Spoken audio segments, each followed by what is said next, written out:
24 horas Central.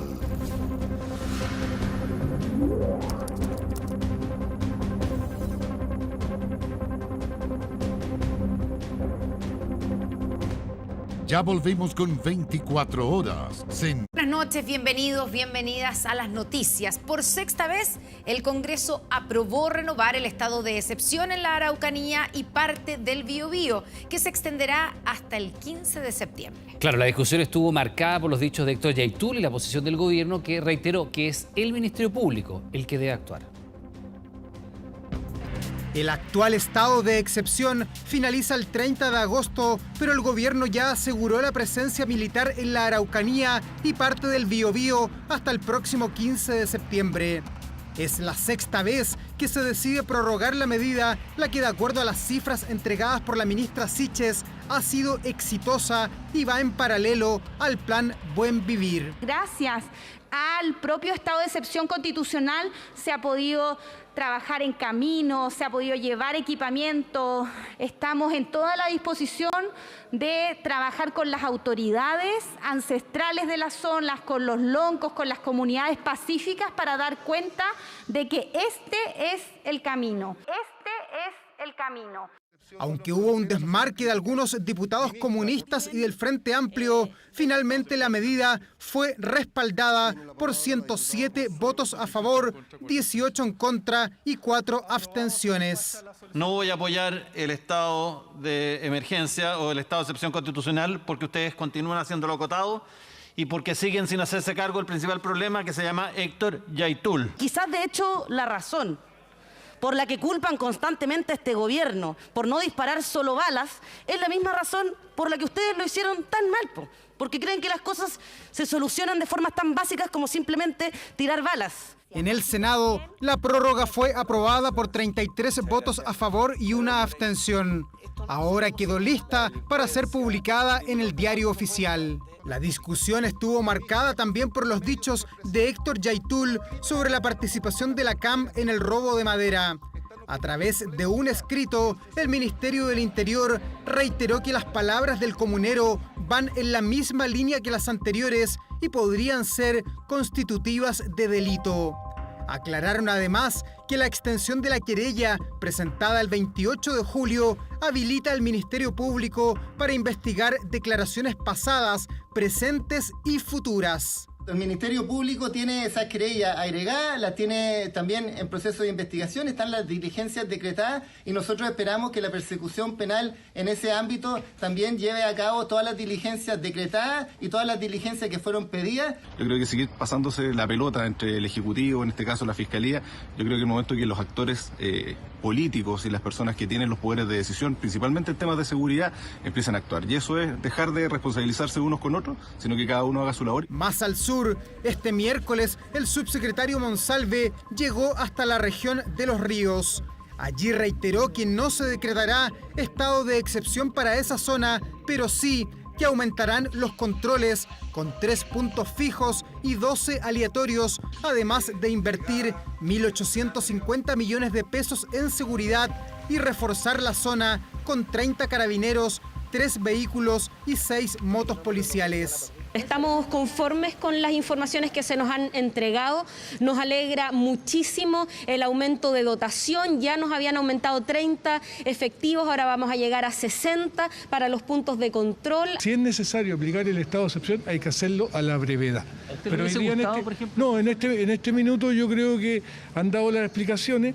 En la comuna de San José de la Mariquina, el subsecretario Monsalve abordó la polémica con el Ministerio Público en torno a las declaraciones de Héctor Yaitul. Allí reiteró que espera un pronto resultado. El fiscal nacional emplazó al gobierno a querellarse para habilitar al Ministerio Público a investigar. Nosotros le entregamos la herramienta a través de la ampliación de la querella, tanto para la Ley de Seguridad Interior del Estado como también para investigar delitos tipificados en el Código Penal. Y por tanto, lo que corresponde ahora es que el Ministerio Público dé cuenta de la investigación que está llevando a cabo. El Ministerio Público declinó comentar estas declaraciones, donde por segundo día consecutivo fue emplazado por autoridades del Ministerio del Interior. Finalmente comenzó el proceso que va a llevar a 78 diputados a realizarse a la brevedad un test de drogas. Los nombres de los diputados fueron hoy día sorteados y uno de los escogidos ya se había declarado consumidor. Queremos ser voluntarios, que se nos tome la muestra en conjunto con los que salgan sorteados. Fue una forma de hacer un gesto al reglamento, aseguraron, con el que mediáticamente se le dio el puntapié inicial al polémico test de droga en la Cámara de Diputados. Uno, que según la nueva normativa aprobada en el mes de julio, debía comenzar con el sorteo que determinó a los 78 escogidos de los 155 parlamentarios existentes, que deberán someterse obligatoriamente al examen durante los próximos días. No es posible, diputado, porque la ley señala que es aleatorio. No se permitió la voluntariedad y el sorteo finalmente fue privado y al azar. Casi 80 diputados que deberán realizarse el examen, test de droga que jamás se ha alejado de la polémica. La última, el encendido debate que enfrentó a los que solicitaban transparencia total con quienes exigían la reserva de los nombres de los parlamentarios sorteados. Fue unánime en comité que se planteó la transparencia de los nombres sorteados y por lo tanto lo vamos a dar cuenta en la sala ahora sin ningún problema. En el primer turno corresponderá a los diputados Cosme Mellado, Luis Alberto Cuella, Felipe Camaño, Daniel Melo, Boris Barrera. Anunció en voz alta y transmitido a todo el país que no dejó indiferente a nadie. Claramente se está pasando a llevar la privacidad de un ser humano mucho más allá de la pregunta que el proyecto de ley quiere hacerse. Será en primer lugar la opinión pública la que juzgará los resultados públicos de estos narcotest. Querer vincular el ser usuario con el narcotráfico bastante mañoso, populista, no corresponde, y menos con la agenda progresista que tenemos en política de droga. No creo que se trate de farandulizar, es darle tranquilidad a la gente que quienes legislamos y tomamos decisiones en favor del país, obviamente no consumimos drogas. El objetivo del reglamento es evitar que parlamentarios legislen bajo efectos de las drogas, posibles conflictos de interés y decretar eventuales vínculos con el narcotráfico. Examen que será de pelo por su mayor alcance en el tiempo. Un test capaz de detectar el consumo de diferentes sustancias como cocaína, marihuana y anfetaminas. Los últimos 2 centímetros pueden ser entre 2 a 3 meses de consumo o pueden ser el largo mayor del cabello. Se puede llegar a determinar un consumo histórico de larga data. Desde drogas que tras ser aprobado sumó polémicas, como cuando el diputado Jaime Sáez de Revolución Democrática confesó ser consumidor de marihuana. Me gusta la marihuana, y yo creo que mi pregunta sería, bueno, ¿y cuál es el problema? No compro, me la regalan. Jaime Sáez este miércoles fue escogido dentro del primer grupo a testear. Su resultado, al igual que el resto, será público y aunque actualmente no existe sanción, si es positivo, deberá autorizar el levantamiento del secreto bancario. Si existe una transacción por sobre las 800 UFs, es decir, más de 26 millones de pesos, deberá justificar los montos porque la idea es descartar vínculos con el narcotráfico. De no poder hacerlo, el caso será derivado a la Comisión de Ética o al Ministerio Público si es necesario. Esto es una soberana joda, básicamente. Busca establecer una casa de brujas que es improcedente. Creo que se inmiscuye en la vida personal de las personas. Examen de droga que los parlamentarios deberán realizarse entre el 22 y el 30 de agosto y cuyos resultados debiesen conocerse en menos de 15 días. Reglamento obligatorio que toda diputada y diputado deberá cumplir. Si alguno no acude en el plazo estipulado, será citado a la Comisión de Ética. La tía de un furgón escolar y 8 niños fueron víctimas de un violento robo protagonizado por una banda de al menos 6 delincuentes que atacaba también a peatones. Se llevaron las llaves del vehículo, incluso la mochila de una pequeña estudiante que solo tenía sus cuadernos. Quizás por la oscuridad de la mañana nunca notaron de qué era el furgón o simplemente no sabían quiénes estaban adentro. Cuesta encontrar explicación a este robo. Fue la jornada laboral más difícil para Doris, la conductora, quien realiza traslados de escolares en Puente Alto. Esperaba a un estudiante cuando no solo la atacaron a ella, también a los niños. En mi trabajo tengo que rearmarme, llegar a la casa, hablar con todos los papás. Me puso una pistola en la cabeza y que le entregara las cosas. Inseguridad, miedo, mi responsabilidad ante mis niños, sobre todo la niña que estaba al lado, que estaba muy afectada. No sé qué va a pasar. Al interior del furgón escolar habían 8 estudiantes de entre 10 a 12 años. Una de ellas fue víctima directa de la banda compuesta por al menos 6 delincuentes. A una menor que se encontraba en el asiento del copiloto, le sustraen una mochila con sus pertenencias. Los demás niños no fueron intimidados, ellos se encuentran bien. La mochila de la niña solo tenía cuadernos. A Doris se le robaron las llaves del furgón. Cuenta que una de las estudiantes tomó un rol importante luego del ataque. Ayudó a mantener la calma. La que iba atrás. ¿Qué les dice esa niña? Que se quedan callados y que les apagó el juguete, que iba con mucho ruido. Su hermano, que es de primero básico, iba con un juguete con luces. Entonces le dijo que lo apagara y se quedaron calladitos, porque como estaba oscuro, no se ve para adentro los niños que van.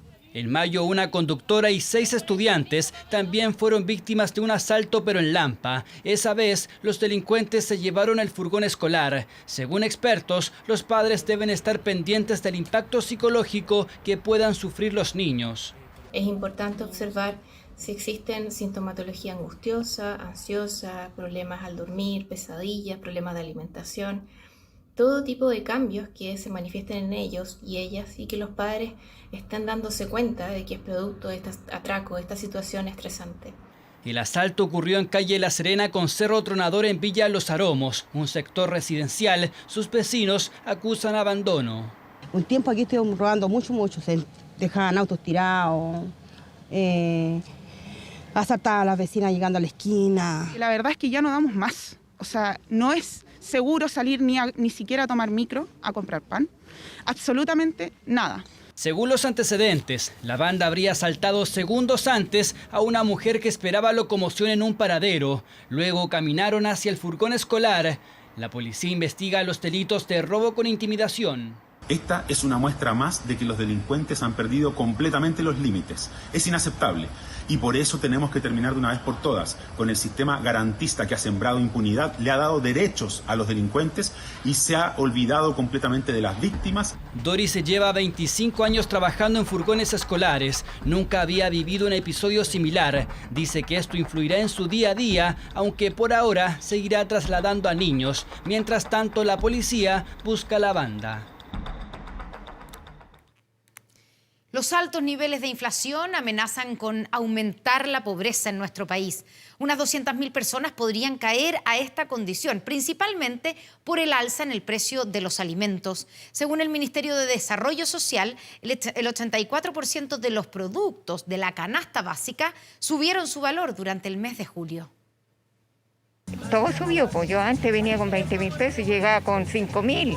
Ahora no, pues ya llevo moneda. Es una realidad cada vez más recurrente en estos tiempos de alta inflación. El costo de la vida sigue por las nubes y así quedó en evidencia en las cifras de la canasta básica que mes a mes elabora el Ministerio de Desarrollo Social, donde el 84% de los productos alimenticios más consumidos por las familias chilenas subieron de precio. Realidad que golpea duramente el bolsillo de los hogares. La señora Rosa, por ejemplo, cotiza en diversas ferias libres buscando lo más conveniente. Por eso venía mirando los precios y dije, a lo mejor aquí hay algo más barato, pero la encuentro mucho más cara que saliendo de Santiago Centro, por decirlo así. ¿Te va a mirar distintas ferias? Sí. Sí, eso es lo que hay que hacer porque es poca la plata que hay ahora ya. Durante julio se registró la mayor alza en los alimentos desde que existen registros. Son todos productos altamente sensibles para la población, donde se destacan los plátanos, las zanahorias, la merluza, la lechuga, la leche en polvo, la harina, el pollo y el arroz. Es que todo para comer está caro. Todo, y las verduras y todas las cosas de supermercado igual. Azúcar, fideo, aceite, todo carísimo. Es difícil decirlo porque hay que comer. Ahora, un día mejor que otro, por supuesto. Hay que tratar de hacerle el quite a la carne. Porque... Sí, nosotros vemos, porque hay gente que te compraba 1 kilo y ya no te compra 1 kilo, te compra una fruta, 2 frutas. Hay gente que te compraba de 2, de 3 kilos, ahora te compra 1 kilo. Ha bajado mucho la venta, está muy lento. Hay pocas lucas. Ya bajó ya la cosa, no igual que antes venían comprando 2 kilos de tomate, limones, palta y así ya no es. La gente ya el bolsillo lo está afirmándolo. Durante julio, el costo de la canasta básica superó los 58.000 pesos, es decir, ha tenido un aumento del 20,6% en 12 meses, muy por encima de la variación que ha tenido el IPC en el mismo periodo.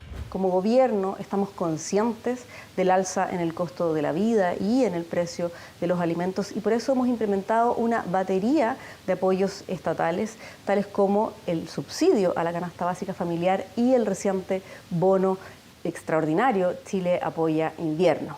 Alza en la canasta básica que tiene un efecto colateral. La línea de la pobreza superó la barrera de los 205.000 pesos, lo que lleva a varios economistas a proyectar que la pobreza subirá en el país debido a la alta inflación. Desde la última vez que se midió la pobreza de forma oficial, noviembre del 2020, la canasta básica de alimentos ha aumentado más que el IPC, un 22% versus un 17%. Lo que observamos a partir de este ejercicio es que habría más de 200.000 personas en pobreza y que la pobreza pasaría de un 10,8% a un casi 12%. Impacto de la inflación que también podría elevar los niveles de pobreza extrema en Chile. Ambos indicadores serán medidos por la tradicional encuesta CACEN a fines de este año. Los senadores de la Democracia Cristiana, Jimena Rincón y Matías Walker, le entregaron al ministro de la SECPRES, Giorgio Jackson, el proyecto que habilita un nuevo proceso constitucional de ganar el rechazo en el plebiscito del 4 de septiembre. Los parlamentarios aseguraron que la propuesta busca dar certezas al país y que va en la línea de lo expresado por el presidente Boric. Rincón pidió que se le ponga a discusión inmediata para garantizar una hoja de ruta post-elecciones. Los senadores demócratas cristianos solicitaron al Ejecutivo respetar la presidencia del proceso tras el dictamen de Contraloría sobre el actuar del ministro Jackson. Recordemos que tras esta situación, el titular de la SECPRES aseguró estar dispuesto a recibir las propuestas del oficialismo y la oposición sobre el proceso constitucional post-plebiscito. El país necesita certezas y obviamente que en el escenario de ganar el rechazo, que es lo que demuestran todas y cada una de las encuestas en el país, se necesita resolver esto con antelación. ¿Qué es lo que ocurre? Y la propuesta nuestra es que se gatille un proceso democrático, participativo y paritario. Yo lamento, la verdad, que parlamentarios, en este caso de Chile Vamos, no quieran, en este caso, presentar propuestas respecto a las certezas que busca el país para el día 5 de septiembre. Nosotros hemos dicho de manera bastante enfática, bastante clara, que estamos disponibles como Secretaría General de la Presidencia, como Gobierno, para recibir las propuestas, vengan de donde vengan. Bueno, en esta misma línea, la vocera de Gobierno, Camila Vallejo, llamó al rechazo a acordar una propuesta única. La ministra fundamentó su postura por la necesidad de entregar certezas a la población. Realizó este llamado en una actividad en Casablanca, región de Valparaíso, donde reafirmó que, de ganar el rechazo, el Ejecutivo impulsará un nuevo proceso constitucional. Aseguró que ese escenario requerirá de discusión parlamentaria y un amplio consenso de las fuerzas políticas al interior del Parlamento. Le hemos pedido a todos los sectores y partidos promotores del rechazo que ojalá puedan ponerse también de acuerdo en un camino. Porque si bien es legítimo que puedan presentar propuestas por separado, lo ideal es que se pongan de acuerdo para dar más certidumbre de que van a contar con mayoría, ¿cierto?, en el Congreso Nacional para darle viabilidad a ese camino. El problema es como ya han convertido la moneda en el comando del apruebo, ahora es difícil ponerse el traje de ministro de Estado, ¿cierto?, de republicano, de la casa de todos y recibir nuestras propuestas.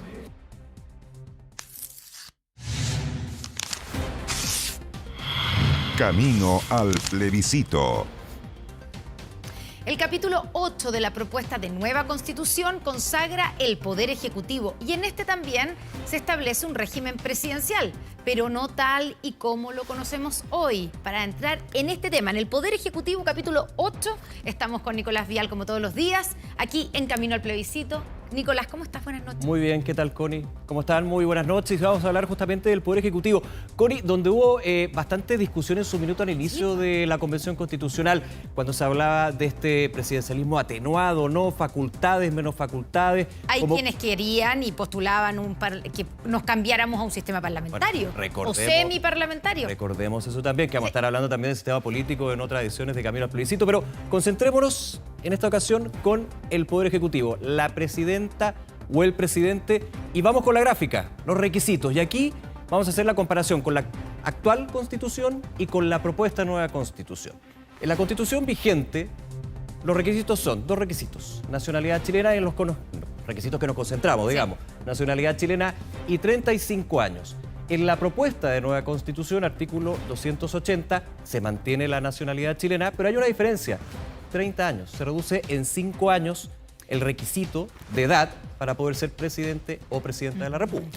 Recordemos que los 35 años era la edad que tenía el actual presidente Gabriel Boric cuando postuló a ser presidente. Justamente. Y que hubo toda una discusión de si otros podrían haber sido candidatos, como por ejemplo Giorgio Jackson, pero que no tenía la edad para poder postular. Hoy día sí la tendría. La tendría si efectivamente gana la prueba y la propuesta constitucional, artículo 280, consagra este requisito 30 años. Por supuesto, hay que ser justo en términos de que esta discusión de la edad viene de una buena data, digamos. Sí. No solamente por este caso, donde obviamente se dio la candidatura del hoy presidente Gabriel Boric. Ahora, vamos con otro punto, y es bien relevante porque cuando se hablaba de presidencialismo atenuado, también la discusión fue facultades. ¿Cuántas facultades? ¿Cómo convive también con el resto de los sistemas, con el Poder Legislativo, por ejemplo? Lo revisamos en la nota de Agustín Álvarez.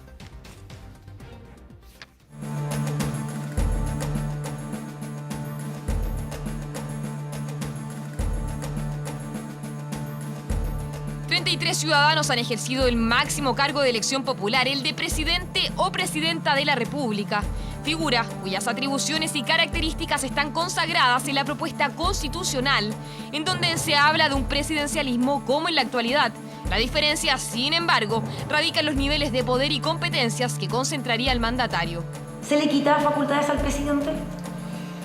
No se le quitan en términos fundamentales. Y en eso hay consenso. El presidente mantiene sus atribuciones a excepción de aquella facultad exclusiva para impulsar ciertas iniciativas de ley. En la propuesta se le permite al Poder Legislativo también ingresar proyectos que irroguen gasto público. ¿El problema? Si la Cámara es del mismo signo que el presidente, no hay un contrapeso eficaz al interior del Estado contra ese poder doble, digamos. Y por eso que se requiere tener un presidencialismo o un sistema presidencialista secas. Yo creo que si hay reformas que hacer deben ir en el sentido de disminuir las atribuciones. El presidente durará 4 años en el ejercicio de sus funciones, según señala el artículo 284 de la propuesta. Pero atención, porque el texto trae novedades. El mandatario podrá ser reelegido de forma inmediata o posterior solo una vez. Hay un riesgo de que pudiesen utilizar la importancia que tiene el Poder Ejecutivo en hacer campaña para su reelección. Es adecuada. Yo creo que es fundamental tener gobiernos de largo aliento, sobre todo para reformas importantes. Artículo que no aplicaría para el actual mandatario, pero para posibles reelecciones futuras, la Contraloría sería el órgano encargado de regular su postulación. Atributos que fueron largamente debatidos en la Convención, tanto que hoy varios sectores políticos pretenden reformar en el Congreso. Me quedo con ese último punto, Connie, porque hay una discusión transversal en términos de fuerzas políticas con respecto a si se mantendría o no esta reelección inmediata. Recordemos eso sí, la nota lo decía bien claro, hay una transitoria en que el actual mandatario no correría con respecto a este punto, el de la reelección inmediata. Exactamente, o sea, Gabriel Boric no se podría, si es aprobado este texto tal como está, digamos, si es aprobado, Gabriel Boric no se podría reelegir de manera inmediata, esto correría para el próximo presidente o presidenta. Pero lo que algunos quieren modificar, y lo vimos con el acuerdo, ¿cierto?, de los partidos oficialistas que plantearon esta cantidad de modificaciones en caso de que gane el apruebo, sí, es precisamente terminar, evitar y eliminar esa reelección continua o inmediata. Claro, pero dejemos esa discusión y vamos a parte también del articulado de este capítulo 8 que tiene que ver con el tema de la reelección. Y es bien relevante porque finalmente usted va a ir a votar esto claro. esta propuesta y este artículo. No las promesas o lo que es los acuerdos que se verán después. Obviamente se verá. Obviamente. Si postula la reelección inmediata, desde el día de la inscripción de su candidatura, ojo, desde el día de la inscripción, no podrá ejecutar gasto que no sea de mera administración, ni realizar actividades públicas que conlleven propaganda a su campaña para la reelección. O sea, desde medidas que arroguen gasto, solamente administrativo, olvidarse de proyectos de ley, por ejemplo, que arroguen gasto, y desde lo que es la campaña. Pero ojo, lo decía también la nota, la Contraloría General de la República tendrá que emitir, en caso que se apruebe la propuesta, y este artículo y esta modificación, tendrá que generar un decreto para justamente regular estos puntos, especialmente el de la campaña. Así que eso queda también en algún minuto podría llegar a ley, pero bueno, ese es otro tema que vamos a estar revisando en su minuto. Connie, muy importante, porque también en esta cruzada que tenemos por entregar toda la información, ojo, porque el Departamento de Prensa TVN y la Facultad de Comunicaciones de la Universidad Católica, mediante su equipo de factchecking.cl, generaron una nueva alianza para verificar la veracidad de posturas del apruebo y del rechazo de cara al plebiscito de salida del 4 de septiembre. Así, en 24horas.cl, también factchecking.cl, se podrá revisar una selección de verificaciones, también poder distinguir lo que es la información fidedigna de la que no lo es. Ingresa a nuestro portal de noticias y sepa más sobre la metodología para realizar este ejercicio y votar informa. Un gran aporte de nuestro departamento de prensa y también de la Facultad de Comunicaciones de la Universidad Católica. Así que todos invitados. Muchas gracias, Nicolás. Gracias, Connie. Nos vemos mañana en un nuevo Camino al Plebiscito. Nos vemos, chao. Seguimos contigo, Iván. Para evitar la desinformación. Estar siempre alerta y leer con atención, sobre todo en contextos de incertidumbre, como son los periodos de elecciones y las semanas previas a las votaciones. Si lo que lees te genera rabia, miedo o una emoción fuerte, sospecha y no compartas enseguida. Facultad de Comunicaciones, UC y 24 horas. Lo que usted está viendo es el choque masivo que provocó el conductor de una camioneta de delivery. Según su versión, intentó escapar de unos delincuentes. En la huida, en todo caso, dejó millonarios daños en los autos que quedaron totalmente destruidos. Mira. Mira. ¿Quién me siento weón? Yo lo primero que pensé fue que me moría. ¿Algo andan robando? Mira, me vas a que no salen para afuera, mira. Si es que no fuesen por esos 5 benditos minutos, El gallo al arrancar mil. hubiese sido otra historia. Uy, van a chocar acá, cualquier auto. Así me morí de impresión. No me tocó porque yo me iba a quedar adentro. Es el testimonio de los involucrados. Por un lado, el conductor que chocó los autos y por el otro, las dueñas de los vehículos que quedaron prácticamente inutilizables. Fue a la 1 de la tarde de este martes en Pudahuel, calle Travesía con Portezuelo, estacionamientos de un supermercado. Los clientes miraban desconcertados lo que al principio parecía un robo. ¿Algo andan robando? Mira, me vas a que no salen para afuera, mira. Uy, van a chocar acá, cualquier auto. Nadie entendía nada. Según testigos, un camión 3/4 era seguido en este estrecho espacio por una camioneta, la que después de casi atropellar a algunas personas, provocó esto.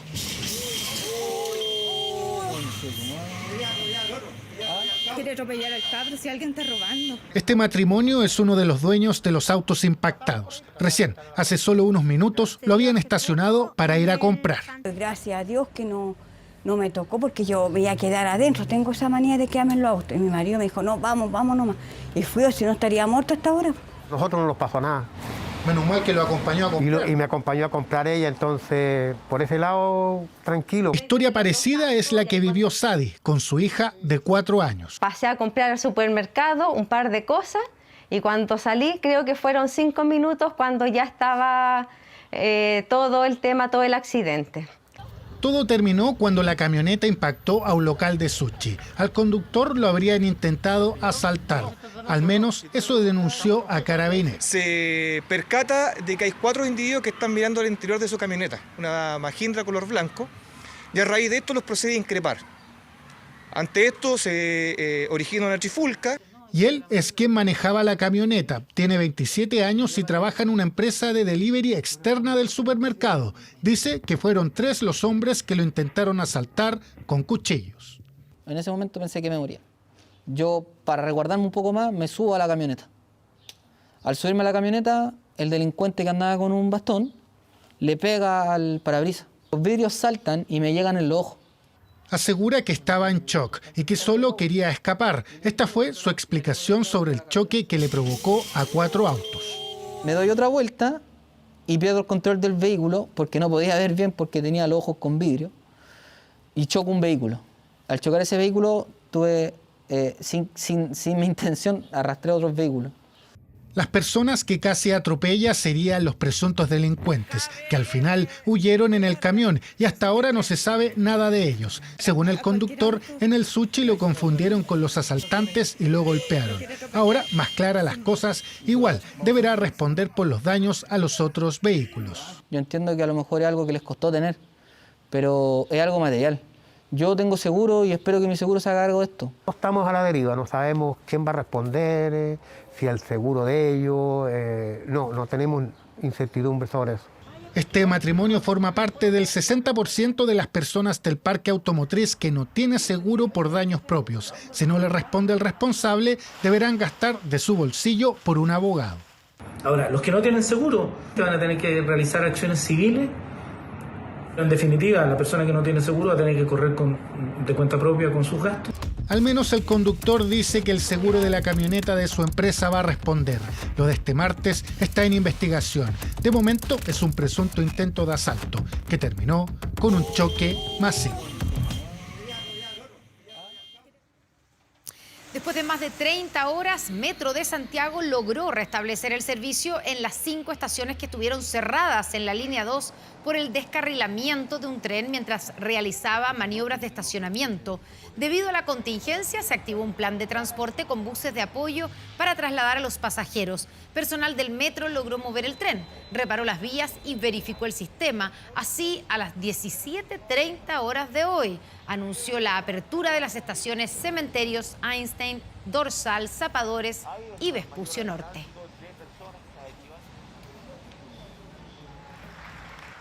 A casi 6 meses del comienzo de la guerra en Ucrania, Volodymyr Zelensky, el presidente de ese país, se dirigió por primera vez a América Latina. Esto en una conferencia organizada por la Universidad Católica en nuestro país. ¿Cuál fue su mensaje? Lo vemos a continuación. No hay paz hace 175 días. Rusia no discrimina a quién es matar, a quién torturar. Todos son sus objetivos. Nosotros no queremos sus disculpas, no las necesitamos. Palabras del presidente ucraniano Volodymyr Zelensky en un hecho histórico. Porque a través de una pantalla, Volodymyr Zelensky viajó más de 13.500 kilómetros en forma virtual y habló cara a cara con Chile en su primer diálogo con América Latina desde el comienzo de la guerra. ¿Cuál fue su mensaje? No mantengan comercio con Rusia para que se entienda que se paga un alto precio por una invasión y que además sea un ejemplo para los países que puedan querer invadir a otro. Un evento organizado por la Pontificia Universidad Católica de Chile a puertas de que se cumpla medio año desde el comienzo del conflicto bélico. Gracias a un grupo de parlamentarios, gracias al señor embajador que nos han contactado, y la universidad siempre ha estado muy abierta a crear estos espacios de diálogo. Es un llamado también a los líderes latinoamericanos, a los presidentes, de tomar acciones más concretas y un mensaje de unidad mayor en torno a condenar la agresión que está sufriendo Ucrania. Desde el inicio de la guerra, Zelensky ha sostenido una serie de conferencias con Estados Unidos, Europa y el sudeste asiático, lista que ahora suma a América Latina y precisamente Chile, donde al menos 73 ucranianos han solicitado refugio tras el estallido del conflicto. Según la información oficial, durante este conflicto militar salieron más de 7 millones de nuestros compatriotas y en mayoría son mujeres con niños. Pero últimos meses regresaron a Ucrania más de 1.500.000 personas. Cifras que grafican una crisis humanitaria en una guerra que se alarga y que parece no tener un pronto final. Ellos comenzaron esta guerra para aniquilarnos, para eliminarnos. No quieren ningún mediador. Lo que les interesa es dominar por completo Ucrania, que nosotros no existamos. Es el primer acercamiento que tiene Zelensky con América Latina, donde incluso invitó a los periodistas y estudiantes chilenos a viajar a Ucrania para vivir en primera persona la situación que está enfrentando su país. De vuelta aquí, en los asuntos internos de nuestro país, en Arica, Gendarmería allanó las celdas de los imputados pertenecientes al Tren de Aragua. Se requisaron cuadernos con mensajes y datos de contacto, además de una pequeña sierra con la que se habría planificado una fuga. Es un simple cuaderno con apuntes, pero era una especie de bitácora con información y números de contacto. Es parte de lo requisado en un allanamiento realizado por Gendarmería en el centro penitenciario de Arica. El mando institucional inmediatamente realizó un registro de allanamiento en el módulo C7, cuarto nivel, sector sur, en el cual digamos, se realiza este registro. En dicho módulo se encuentran recluidos algunos integrantes del Tren de Aragua en Chile. En la revisión de las celdas se descubrió una sierra metálica de 6,5 centímetros. La información que se tenía era que, aparte de la sierra que tenía en su poder, le iban a llegar otro tipo de herramientas. Desconozco, digamos, si son de la misma índole o de otra, pero que obviamente todas iban a ser utilizada para que se pudiese producir una fuga. Adicionalmente, los funcionarios de Gendarmería encontraron trozos de papel con mensajes hacia el exterior. Hola amor, ¿cómo estás? Yo estoy bien. Acuérdate que hoy es un día muy especial, 17. Te amo, te pienso a cada minuto, cuídate. Eventual conexión con el exterior que tiene en alerta a los funcionarios de Gendarmería. Preocupante por la calidad de internos que estamos hablando, por lo que ellos representan, y es preocupante porque también nos preocupa la estabilidad y la tranquilidad laboral de nuestros asociados y de nuestros colegas. En general, en Venezuela operan dentro y fuera de la prisión. Hay un grupo dentro de la prisión, que es el grupo que lleva el control de la estructura delincuencial, y estas personas, a su vez, tienen personas fuera de la prisión que también se encargan o de controlar territorios o de ocuparse de ciertas actividades puntuales. La periodista venezolana e investigadora del crimen organizado Rona Rísquez nos explica que el Tren de Aragua incluso podría expandirse aún más al vincularse con otras bandas delictuales locales. Como han logrado su expansión es a través de lograr que estas bandas se alíen con ellos, o sea, se hagan parte de la organización, aunque en muchos casos siguen operando hasta con sus propios nombres, estas pequeñas bandas, pero en realidad quien manda, quien lleva la operación es el Tren de Aragua. Desde el gobierno aseguran que ya implementaron una estrategia para evitar que la organización criminal se reproduzca al interior de la cárcel. Dotando a Gendarmería de tecnología para identificar e inhibir drones, a través de los cuales se ingresan armas, drogas o teléfonos a los recintos penitenciarios, y también conversamos para un acuerdo que permita bloquear las señales de telefonía celular desde los recintos penitenciarios. Hallazgos que ponen en alerta a Gendarmería y dan pistas del operar del temido Tren de Aragua. Bueno, y fue aprobada la Ley de Responsabilidad Parental y Pago Efectivo de Deuda de Alimentos, que pretende establecer un mecanismo de pago permanente de la deuda de pensión con uno o más hijos. Si se adeuda al menos una mensualidad de la pensión, se podrá solicitar al tribunal que dictó la resolución que ordene el pago a través de los fondos que el deudor tenga, ya sea en cuentas bancarias, instrumentos de inversión o financieros y cuentas de ahorro previsional voluntario. En caso de que existan desde 3 mensualidades impagas, ¿qué podrá hacer el tribunal? Exigir el pago con los fondos de estos mismos instrumentos, y además a ellos se suma la capitalización individual de cotizaciones obligatorias del deudor. Y el deudor está a 15 años, si está en esta circunstancia, a 15 años o menos de cumplir con la edad legal para jubilar, el pago que se realice con sus fondos previsionales de cotización obligatorio no pueden exceder un 50% de los recursos acumulados. Ahora, si el deudor está a más de 15 años y menos de 30 años de jubilar, ese pago no puede exceder el 80% de los fondos. Y si está a más de 30 años, la cifra no varía más de un 90% de los recursos de esta cuenta previsional. Esta ley va a entrar en vigencia 6 meses después que comience a regir en noviembre del 2022. A partir de la entrada en vigencia de este proyecto de ley, que tardará 6 meses, y en eso queremos ser claras para no generar distorsiones, en 6 meses más, porque eso es lo que se van a tardar los tribunales en poder tener operativo el mecanismo de interconexión con las instituciones financieras. Vamos a poder tener un mecanismo de pago de las pensiones eficiente, estable en el tiempo y que sobre todo va a entregar dignidad, tiempo y valor al trabajo no remunerado que hacen millones de mujeres completamente en soledad, y hoy esperamos también con un poco más de ayuda. En redes sociales, un grupo de padres y apoderados ha viralizado una campaña para que los niños dejen de usar mascarillas en las salas de clases. Advierten que la medida ya no se justifica y que tendría consecuencias negativas. ¿Qué dicen los especialistas? Veamos. En un bar se aprende mejor, es la campaña de una agrupación de padres y profesores que busca eliminar el uso de mascarillas en las salas de clases. Vas a un restaurante, te sientas en una mesa y la gente está sin mascarilla.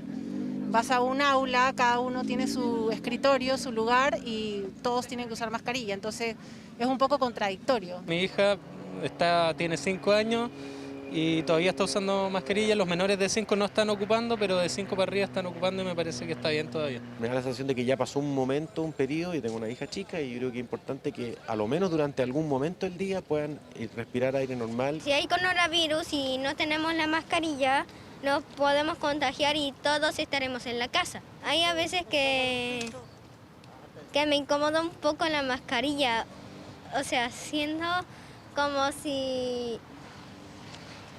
no pudiera respirar un poquito. La propuesta la impulsa la agrupación Escuelas Abiertas, quienes aseguran que la medida podría estar afectando el aprendizaje y la salud mental de los niños. Están llegando niños sin saber leer y escribir en cuarto básico.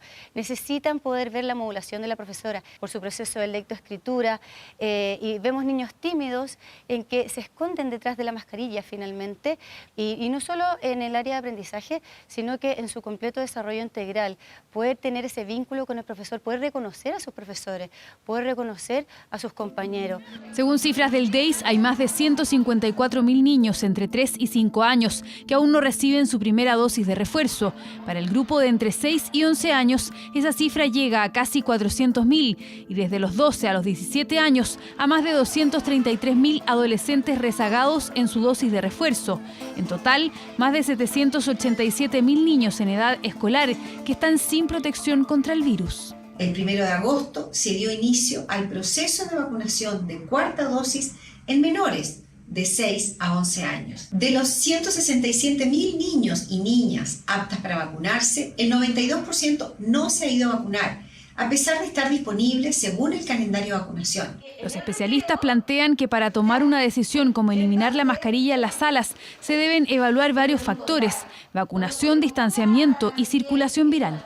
Creo que nuestras salas de clases no están en su gran mayoría preparadas para este distanciamiento o este aforo, idealmente entre niño y niño de 1 metro, qué sé yo. Por lo tanto, eso yo creo que casi nunca se cumple. Y la circulación viral sabemos que está bien alta en este momento, hay un porcentaje de positividad alto.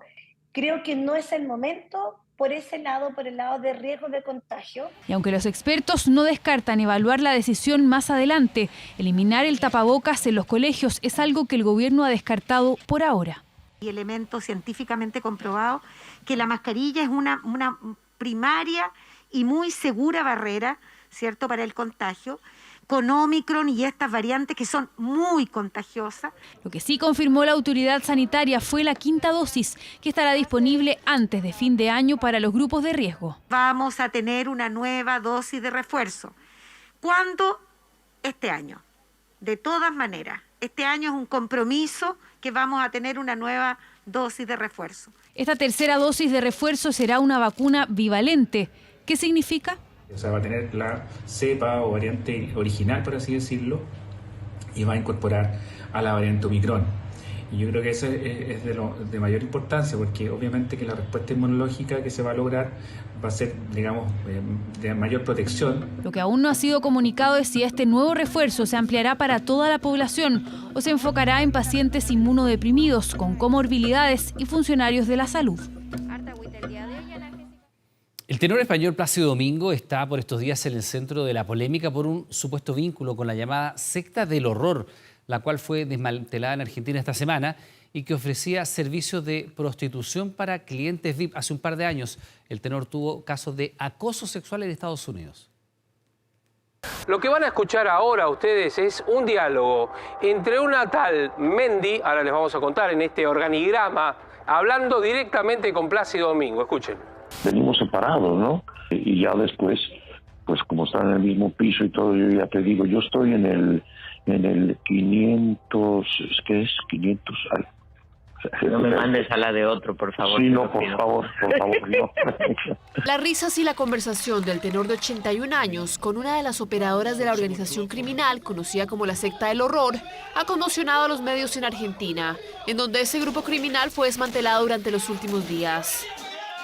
El impacto que ha tenido que Plácido Domingo esté vinculado con esta secta ha hecho explotar todavía más el escándalo. Ya era un escándalo de mucha trascendencia en la agenda noticiosa, por supuesto, porque eran hechos aberrantes lo que se están denunciando. Las autoridades argentinas detuvieron al menos a 19 personas vinculadas a distintos delitos en el marco de la operación conocida como Secta Sociedad Anónima, que buscaba desmantelar a esta estructura criminal que había estado operando al más alto nivel durante al menos 3 décadas y que tenía ramificaciones en Uruguay y en Estados Unidos. Lo que apuntan generalmente este tipo de organizaciones, a adquirir poder mediante la sumatoria de personas importantes que quedan vinculadas de alguna manera coactivamente a la secta. Entre los múltiples negocios que manejaba esta banda criminal se encontraba una red de prostitución con clientes VIP, en donde el líder de la organización, Juan Perkowicz, obligaba a mujeres que llamaba a sus alumnas a tener sexo con personas de elevado poder económico, entre las que estaría el cantante español, según los audios filtrados por la prensa durante este miércoles. Plácido dijo que podría venir a visitarnos, significa venir a visitarme, porque él va a casa en New York y lo recordó ayer. ¿A vos te parece que yo le podría preguntar a Pet si eso sucede, si lo podríamos hacer en el museo? En el caso de Plácido Domingo surgen algunos audios aparentemente en la cual lo comprometerían con una de las componentes de la secta en un encuentro que habría tenido en Estados Unidos. Una polémica que se suma al largo historial de acusaciones por abuso sexual que presentaron una veintena de mujeres en contra de Plácido Domingo hace 3 años. En los descansos lo vi agarrar a mujeres jóvenes y besarlas. Ellas se sobresaltaban, tal vez un poco halagadas, pero no habían pedido eso y no era apropiado. Luego tuvimos al menos 2 cantantes que nos pidieron que no las dejáramos solas en un cuarto con él. El cantante lírico pidió perdón en febrero de 2020, aunque siguió negando las acusaciones de abuso en su contra. A pesar de estas polémicas, el tenor no ha enfrentado procesos judiciales por esas acusaciones y su carrera solo se ha visto afectada en alguna medida en Estados Unidos, en donde fue apartado de la dirección de la Ópera de Los Ángeles. Pero en los últimos años ha seguido llenando estadios en Europa y de hecho estará de visita en Chile el próximo 16 de octubre. Pongámonos en modo 18ero. Por favor. Bueno, por favor, después de esto. Los fonderos del Parque O'Higgins descartaron que los anticuchos y los terremotos, atención, lleguen a costar 8.000 pesos. Aseguran que serán mucho más baratos. Ya, ver para Una creer. buena noticia. Sí, ver para creer en todo caso. Bueno, todo esto es el puntapié inicial de las fiestas que van a contar, además usted sabe, con un día extra tras la aprobación del feriado del 16 de septiembre. Con ganas ya de que empiecen las fiestas patrias, ya se siente en el aire. Fue el primer pie de cueca que se escuchó en el Parque O'Higgins y que da el puntapié para el retorno de las clásicas fondas tras 2 años de ausencia.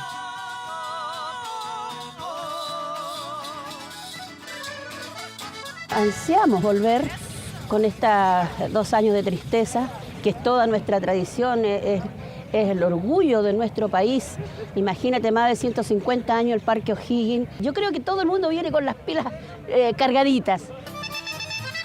Pilas recargadas para un regreso que viene acompañado de incertidumbre. Esto por el momento económico que vive nuestro país. El presupuesto está acotado este año. Difícil, en lo económico. Se comenta mucho sobre las fondas que ahora están muy caras. Y claro, hace algunos días se advertía sobre el precio de los anticuchos o terremotos, que cada uno podía llegar a costar hasta 8.000 pesos, valores inalcanzables para varios bolsillos, pero que ya comienzan a ser descartados por los fonderos del Parque O'Higgins. Eso es falso.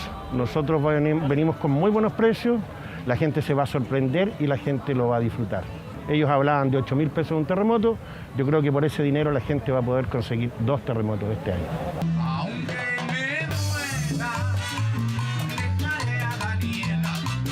Los fonderos aseguran que han hecho esfuerzos para conseguir mejores precios. Lo mismo señalan desde el municipio de Santiago, que ya dio a conocer los valores de las entradas que se comercializarán a través de la página web fondasantiago.cl.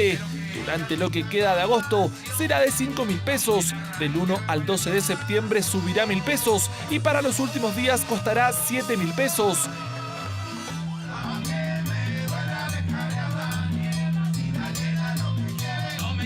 Eso sí, los mayores de 65 años tendrán un 50% de descuento en todas estas etapas y los menores de 8 años tendrán el acceso liberado. El lugar tendrá un aforo permitido de 10.000 personas. Tenemos fiestas patrias que son extendidas, por tanto las fondas van a ser desde el 15 al 19 de septiembre, 5 días de celebración, y además el día miércoles 14 vamos a tener una inauguración. Sí, escuchó bien, fiestas patrias extendidas, porque este miércoles se aprobó el feriado del viernes 16 de septiembre. Hace bien que estemos en un momento de tranquilidad. Lo encuentro absurdo. Realmente. Así la gente descansa. Quisiéramos señalar que respecto del día 17 de septiembre opera la posibilidad denominada el interferiado. Y respecto de los días 18 y 19 de septiembre, reiterar a las trabajadoras y trabajadores que se trata de un feriado irrenunciable para efectos del comercio. Un día más que celebran desde el mundo turístico. Las proyecciones de la subsecretaría de esta área son de que se harán más de 1,7 millones de viajes en estas fiestas patrias. Permitirá que un mayor número de chilenos y chilenas puedan viajar por Chile, usar los alojamientos, visitar los atractivos turísticos, los restaurantes y así dar un impulso a las economías locales. Celebraciones que se harán a lo largo del país, pero que tendrán que convivir con la aún presente pandemia. Los expertos han advertido sobre un posible pic de contagios para esas fechas. Por lo mismo, las autoridades señalan que hay que mantener los resguardos necesarios y que se intensificarán las medidas preventivas. Las medidas especiales y específicas tienen que ver con el despliegue en mayor cantidad de las acciones de búsqueda activa de casos durante las próximas semanas, pero donde también vamos a estar desplegados activamente la fiscalización. Fiscalizaciones que también podrán hacer los trabajadores municipales tras un acuerdo con el Ministerio de Salud, en medio de un contexto sanitario aún complicado y para qué decir en lo económico, en el retorno de la celebración de fiestas patrias que al menos tendrá un día más. Cambiamos de tema y de tono para hablarles de un caso que es increíble y la verdad es que es muy lamentable porque tras meses de sufrir bullying, un niño de 10 años y su familia fueron víctimas del incendio de su casa. Bueno, lo más impactante es que los posibles autores del siniestro serían niños. Así al menos se ve en un registro grabado por los supuestos autores. La familia afectada presentó una demanda para que los padres respondan económicamente por el daño causado. Así está mi casa, me la quemaron unos niños del condominio que le hacen bullying a mi hijo de 10 años. Cuesta creer que niños tan pequeños hayan estado tras el incendio de esta casa. El pasado 21 de julio, la familia estaba fuera de Santiago durante las vacaciones de invierno, un descanso interrumpido por una llamada con una terrible noticia. Su casa ardía en llamas. Fue la gota que rebalsó el vaso. Valeria cuenta que previo al incendio, su hijo de 10 años llevaba meses siendo víctima de bullying por parte de otros niños y vecinos del condominio. Le quebraron un dedo una vez, le tiraron tierra en los ojos y él llegaba tranquilo, entre que lloraba y todo. Tenía que partir con él a la clínica, pero él me decía, no, mamá, si estábamos jugando, que eso, que lo otro. Esos mismos niños que lo maltrataban fueron vistos dentro de la casa de Valeria por testigos. Entonces yo le dije, pero tú no eres de acá, ¿de qué casa eres? Y en el mismo momento escucho crujir la ventana de arriba con las llamas y todo. Entonces yo le dije, ¿qué hiciste, la niñita? Nada, sí, salió corriendo. Los primeros peritajes dieron luces de intencionalidad tras el siniestro. Arriba de las camas se encontraron papeles que supuestamente se usaron para la combustión. Aquí está la pieza de mi hijo, donde le tiraron todas las fotos de él encima de la cama y se la quemaron entera. Y no es todo, se grabaron con un encendedor y un aerosol dentro de la casa mostrando cómo la quemarían. Un video que luego viralizaron. Entre su inocencia de niño, ellos se grabaron y se los mandaron entre ellos. Estaban muertos de la risa, riéndose de que a mi hijo le habían quemado el Play y se le estaba quemando la casa. Imagínate, ¿qué hubieran hecho esas familias porque están sus hijos quemados o ni Dios lo quiera muerto? Hubiese sido peor todavía. Los vecinos del condominio aún están en shock. No pueden creer que niños tan pequeños sean capaces de un delito de estas características. Pero no habíamos dimensionado qué tan el bullying era para llegar a quemarle su casa. Todo quemado por culpa de esos niños. O sea, ¿dónde están los valores de esos niñitos? O sea, para mí, en este momento, también son niños que fueron vulnerados sus derechos a una buena crianza, a una buena formación. Por su corta edad no tienen responsabilidad penal, pero la ley establece que sus padres tienen la obligación de velar por su cuidado y responder por el daño causado. Nos encontramos en presencia de una eventual vulneración de derechos, toda vez que habría una falta al deber de cuidado de estos menores y en consecuencia debiesen dictarse medidas de protección por parte del juzgado de familia competente. Hay otros niños que se han quitado la vida por el bullying. Entonces, eso es lo que yo quiero dejar claro ahora delante de todo Chile. Preocúpense por sus hijos, con quién se juntan, si sufren, qué les pasa, si salen a la calle, con todo eso. Valeria presentó una demanda civil para que las 3 familias responsables de los 5 niños que entraron a su casa paguen por todo el daño, pero más allá de las consecuencias económicas está el daño emocional que ha vivido esta familia, que además tuvo que abandonar la casa que habitan hace 17 años. Un caso, la verdad, que dramático y que, según los antecedentes que hay todavía, nos debiera hacer pensar a todos acerca de el bullying entre niños y, sobre todo, pensar las consecuencias que puede llegar a tener, lógico. Pequeños, realmente impresionante. ¿Vamos a otros temas, Iván? Claro, 4 universidades chilenas figuran en un ranking que agrupa las mejores universidades del mundo. El Academic Ranking of World Universities consideró a la Universidad de Chile, la Universidad Católica, la Universidad Andrés Bello y a la Universidad de Concepción entre las 1000 mejores instituciones de educación superior del planeta. Ya, el primer lugar por 20º año consecutivo lo ocupa la Universidad de Harvard, la Universidad de Chile. Es la única casa de estudios nacionales entre las 500 destacadas, ¿no? Hay que decirlo, y la quinta a nivel latinoamericano. Destacan también la Universidad Andrés Bello como la mejor de las privadas chilenas.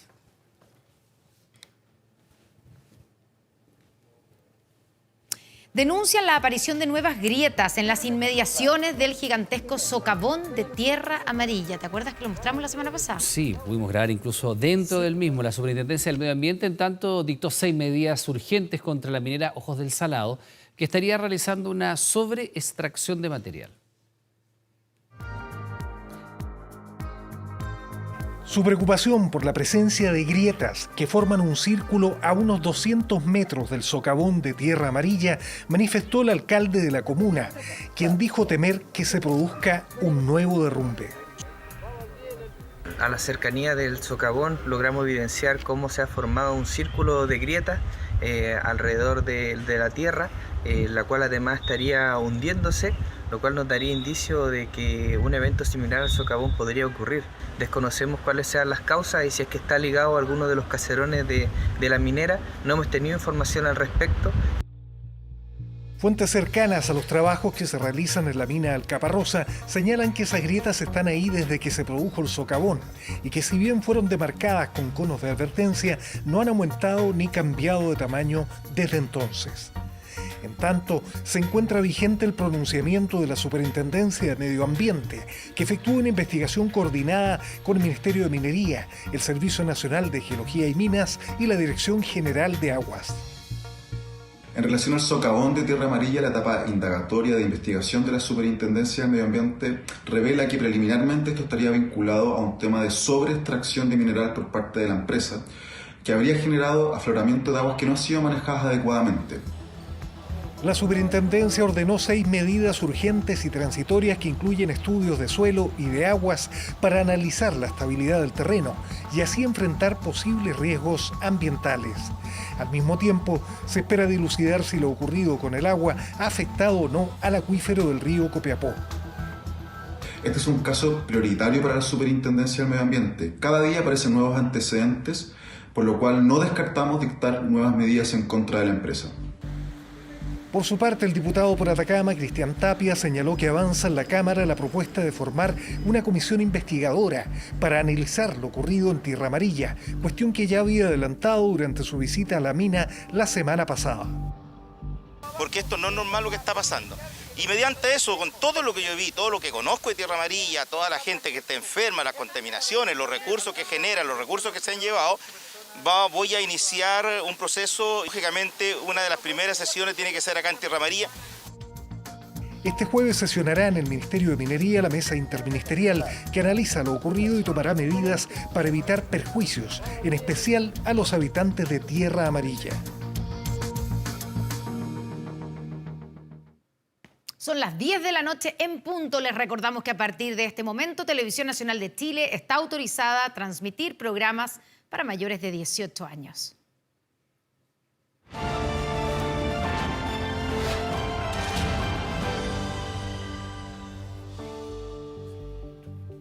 Bueno, las últimas semanas hemos estado hablando de las olas de calor, las inundaciones e incendios en Estados Unidos y Europa, y hoy vamos a abordar con Marcelo Lagos un fenómeno que ha transformado radicalmente nuestra mirada del todo, ¿no? Es la sequía. Primero que nada, Marcelo, ¿cómo estás? ¿Qué tal? Buenas noches. Buenas noches, Iván. Veamos si te parece, viendo imágenes de ríos y lagos del viejo continente para ver un poquito lo que ha pasado en el último tiempo a propósito de aquello. Imágenes satelitales que estamos viendo acá, Marcelo. Una imagen de Francia del año pasado y una de este año que muestra el contraste bastante evidente. Claramente, todo este año que ha sido un año caracterizado por las altas temperaturas, la falta de precipitaciones, las ondas de calor, como bien comentabas, Iván, se han traducido en este fenómeno en cascada, que en la práctica nos visibilizan una sequía que de alguna forma está afectando a gran parte de la superficie europea, sobre todo los países de más al norte que no están acostumbrados a la escasez de este recurso, y las imágenes son clarificadoras. Veamos el antes y el después para ir comparando y que tú nos vayas diciendo. Francia, por ejemplo. Francia, por ejemplo, las imágenes de satélite permiten rápidamente detectar ese cambio, el cambio en el vigor vegetal. Imágenes de julio del 2021 a julio de este año claramente se ve cómo predomina ciertamente la escasez de la humedad del suelo, como también la sequedad de su vegetación. Solo en un año cambio tan radical. Claro. Y acá hablamos de sequía, ni siquiera mega sequía, que son más años. El caso de Cambridge, en Reino Unido, ¿cierto? En agosto de 2021, los alrededores de la ciudad donde predominan cultivos mixtos de alta humedad y verdor. En el caso de el agosto, de a pocos días atrás, ciertamente, todo predominantemente seco. El seguimiento satelital confirma ciertamente esta situación. Y si lo traemos al caso chileno, claro, el caso emblemático que acá... Tú mismo lo has mostrado ahí en directo, in situ, viendo cómo está totalmente seco aquí. Claro, y es más que una sequía. Aquí es una mega sequía. Estamos hablando de más de una década de escasez, ciertamente, del recurso, y por lo tanto, gran parte de nuestros embalses han pagado las consecuencias. Ahora, Marcelo, ha habido precipitaciones en el último tiempo. Este invierno ha sido un poquito más lluvioso probablemente que el año anterior. En el caso de Peñuela, ¿no logra revertirse algo? No, ha aumentado levemente, pero sigue siendo un proceso complejo. Va a ser más, por lo menos una década para que vuelva a tener ciertamente el volumen que tuvo alguna vez ese embalse. Bueno, revisamos algunos antecedentes más en el siguiente informe y continuamos hablando con Marcelo Lagos.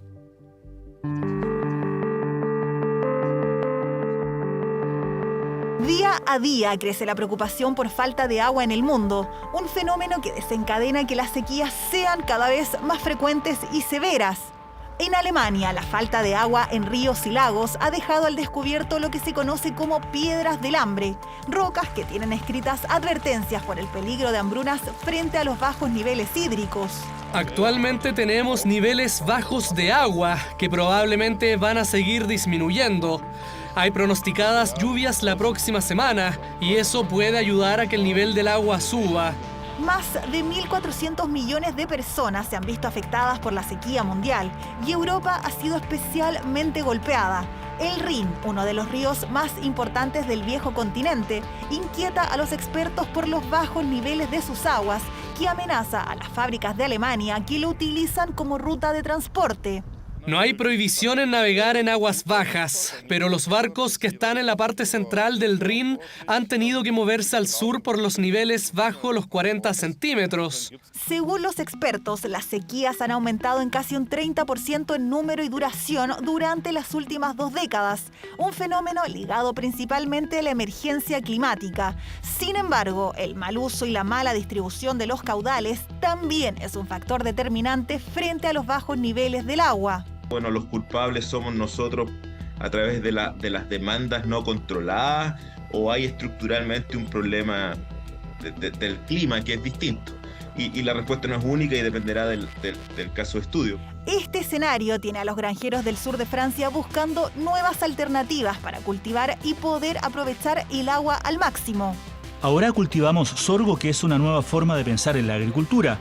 nos movemos hacia un trabajo más sustentable. No es una solución milagrosa, pero es una solución que funciona y que nos ha permitido mejorar cosas. Las autoridades francesas aseguran que este verano ha sido el más seco y caluroso de las últimas décadas. Esto llevó a activar un gabinete de crisis por la sequía histórica, una realidad que se siente en el río Loira, el más largo del país. Para resguardar el preciado bien, 93 departamentos tienen restricción de agua, de los cuales 62 se consideran en crisis.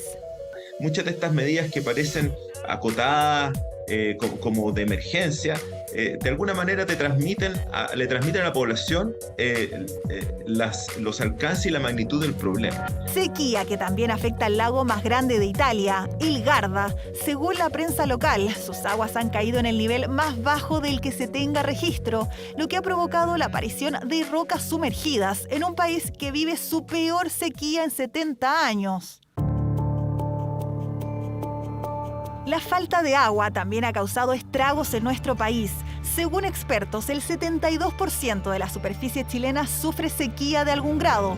Ejemplo de ello es el embalse Peñuelas, en la región de Valparaíso, que alcanzó a tener solo el 0,01% de sus aguas. Pero las lluvias de julio dan esperanzas de que él reviva. Según datos de SVAL, a mediados de julio el lago llegó a una capacidad de 302.000 metros cúbicos, un 0,3% de su total, mientras que ya cubre un 4,7% de la superficie que antes ocupaba. Claro, y lamentablemente, Marcelo, es un proceso que sigue acentuándose y lo vamos a revisar en cifras para que tú nos expliques el alcance del mismo.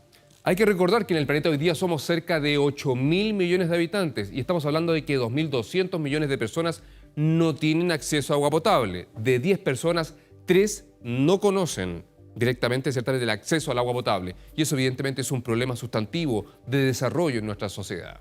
Más cifras a propósito de este fenómeno, la sequía, la falta de agua, el 90% lo llevamos a ver aquello, está relacionado precisamente con el agua. Y este Totalmente. tema es tremendo. Niños menores de 5 años que mueren lamentablemente por causas vinculadas con el acceso al agua, a servicios sanitarios. Estamos hablando de 300.000 víctimas fácilmente al año. Son estadísticas de Naciones Unidas, de la OMS, etcétera, que nos evidencia ciertamente que el tema del agua cada día se complejiza y este es un tema que sigue en aumento. Y lo que te decía yo, Marcelo, esta última cifra también es bien relevante, ¿no? Claramente, porque generalmente asociamos el desastre con erupciones volcánicas, con terremotos, tsunamis, etcétera. Pero generalmente, y estamos hablando del 90%, casi la mayoría de los desastres están en conjugación detonados donde está el agua. Hablamos de las grandes inundaciones, aluviones, las grandes inundaciones, las grandes sequías. Lluvias intensas. En rigor, todos estos procesos hidrometeorológicos que tienen una conexión directa con la emergencia climática que estamos viviendo. Así es que, ojo con el agua. El agua se traduce, todos la necesitamos, pero ciertamente hay que saber cuidarla y manejarla. Y hoy día tenemos un problema muy grave. Marcelo Lagos, como siempre, muchas gracias. Que tengas buenas noches. Buenas noches, Iván. Constanza, seguimos contigo. Vamos a la pausa, eso sí. Hacemos una pequeña pausa, estamos de regreso inmediato. Espérenos. Ya volvemos con 24 Horas Central. Estamos viendo 24 Horas Central.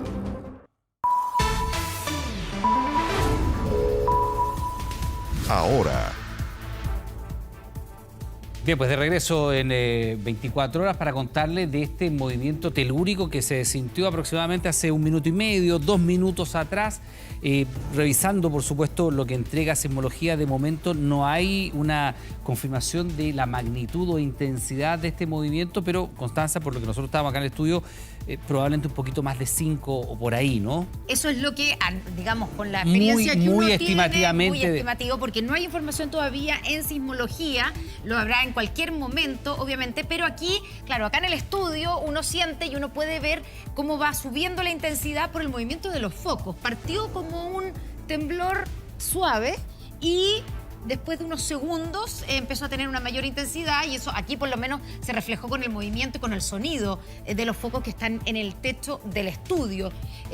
No sabemos todavía, obviamente, cuál es el epicentro, si fue en la zona central, pero debe haber durado más o menos entre 30 segundos, 40 segundos este movimiento telúrico que afectó, por lo menos aquí en Santiago, en la capital, en Providencia, se sintió. A ver, hay informaciones en redes sociales, básicamente todavía no en sismología de la Universidad de Chile, que es el sitio oficial, y lo que dice es que se detectó, por ejemplo, en la región de O'Higgins, preliminarmente una magnitud posible a 5.2, San Vicente Tahuatahua, en esa zona, y por eso también se sintió aquí en la región metropolitana, por la cercanía naturalmente. Pero lo insisto, acá la fuente oficial es Sismología, Centro Sismológico Nacional, que todavía no reporta... Acá lo acabo de tener, 5.4, 21 kilómetros al sur de Rancagua, profundidad 91 kilómetros, ahí está la información, es de manera preliminar, lo sitúa en esta dimensión hace las 10:23 minutos, es decir, ahora mismo está situándolo, y es 21 kilómetros al sur de Rancagua, tendría una magnitud de 5,4 y además una profundidad de 91 kilómetros. Le pedimos a Marcelo Lagos, que venía saliendo recién. Acabamos de terminar Destino Tierra contigo, Marcelo, y precisamente se produce este movimiento telúrico. Cuéntanos un poquito a propósito de estas informaciones que estamos viendo ya preliminares. Ya, pero bueno, primero que nada, evidentemente por su localización y el horario es un evento ampliamente sentido. Segundo, recuerden que esa magnitud es una magnitud local, es la magnitud de Richter. Probablemente en este minuto se están procesando más datos para tener una magnitud definitiva, ¿cierto? Probablemente en magnitud de momento. Por su profundidad, es un evento típico, es un terremoto intraplaca de profundidad intermedio. ¿Qué significa eso? Que es un evento que probablemente por su profundidad ocurre en la placa en subducción, la placa de Nazca. ¿Cuando se hacen contacto ambas? No en contacto. Al interior, abajo, porque está distante de la costa, no está en la zona donde se tocan, que es más hacia la costa. Y generalmente cuando hay rupturas en este tipo en esta placa, la caída de esfuerzos se siente muy intensa, y es por eso ese movimiento que sentimos todo rápido. Yo iba lamentablemente saliendo en el vehículo y pensé dije, pasó un camión. Pensé, pasó un camión, algo pasó. Claro. No hice y la gente me hacía señas con las... Devuélvase, le decían, que es lo que decíamos nosotros. Espérate, y la profundidad, 91 kilómetros de profundidad, 90.9, mucha más precisión, por supuesto, lo que está diciendo allí Sismología. Eso hace que se sienta con esta intensidad, porque con Constanza lo decíamos, vimos cómo se movían las luces. La profundidad es un indicador de que no es un evento costero. Uno. Perfecto. Segundo, y por lo tanto se asocia esa localización con un evento que ocurre al interior de la placa, intraplaca, en este caso probablemente placa de Nazca, que es por la profundidad, es la placa que está abajo de todos nosotros en este caso. Y cuando ocurren rupturas en esta placa, como decíamos, se sienten más intensos porque su caída de esfuerzo es más súbita, generalmente están muy cerca de asentamientos humanos estos eventos, y por lo tanto la sensación ciertamente y el horario influye evidentemente. Sí. Ahora, está diciendo que estaba pensando la información de ONEMI, que obviamente se basa también en sismología, dice que se ha sentido y se registra el sismo en Valparaíso, en las regiones de Valparaíso, Metropolitana, O'Higgins y Maule. O sea, de Valparaíso al norte, hacia el sur, hasta Maule. Es desde O'Higgins. No, Valparaíso, sí, Valparaíso, Metropolitana, O'Higgins, Maule, 4 regiones. Sí, exactamente. Totalmente en sintonía. Lo medular que hay que destacar que este es un evento que no detona una activación de peligro de tsunami. Y probablemente ni por la magnitud ni por la cercanía con la costa, porque es lejano de la costa. Pero sí o sí el CHOA va a tener que emitir una... Igual. Sí, siempre lo hace, es parte del protocolo. Ahora, Marcelo, ¿alcanzaste a percibir qué tipo de vibración se produce? Porque tú ibas en la camioneta, ¿no? Sí, lo siento, yo en un vehículo. Nosotros, Constanza, no sé cómo lo sentiste tú, pero sentimos un primer movimiento. Yo dije un temblor Pedro pequeño Carpuro, que ya está primero. listo para los deportes, nos decía, está temblando. Y a los segundos después se sintió un poquito más fuerte. fuerte. Está temblando fuerte. Porque acá, yo estaba describiendo, al interior obviamente de este estudio, estamos con los focos, las lámparas, con la parrilla de iluminación arriba, y esto se empezó a mover. Se partió como un movimiento suave, un temblor pequeño, podríamos decir, y después empezó a agarrar un poquito más de vuelo. Claro, porque hay que destacar de que esto no ocurre aquí debajo de Santiago de Chile, está más al sur. Claro, y los primeros movimientos que sintieron fueron evidentemente relacionados con la primera onda que va llegando, que es más rápida, una onda primaria, y luego, por distancia a la fuente, llega la onda secundaria, que este movimiento más de compresión, que este miedo que te generó que colapsara parte de la iluminación, que no colapsa ciertamente aquí en TVN, ni siquiera el 2010. No. Ahora, viendo la actividad que tiene el Centro Sismológico Nacional, Mira, antes de contarte aquello, porque ha habido harta actividad en Socaire, pero durante toda la jornada, pero estamos con Rodrigo Sidera, que ya en la región de O'Higgins, para contarnos un poquitito, Rodrigo, primero que nada te saludamos, buenas noches, gracias por el contacto, por supuesto. Cuéntanos un poquitito, porque dado que está localizado a 21 kilómetros al sur de Rancagua, ¿cómo se sintió este movimiento telúrico allá? Rodrigo, estamos contigo.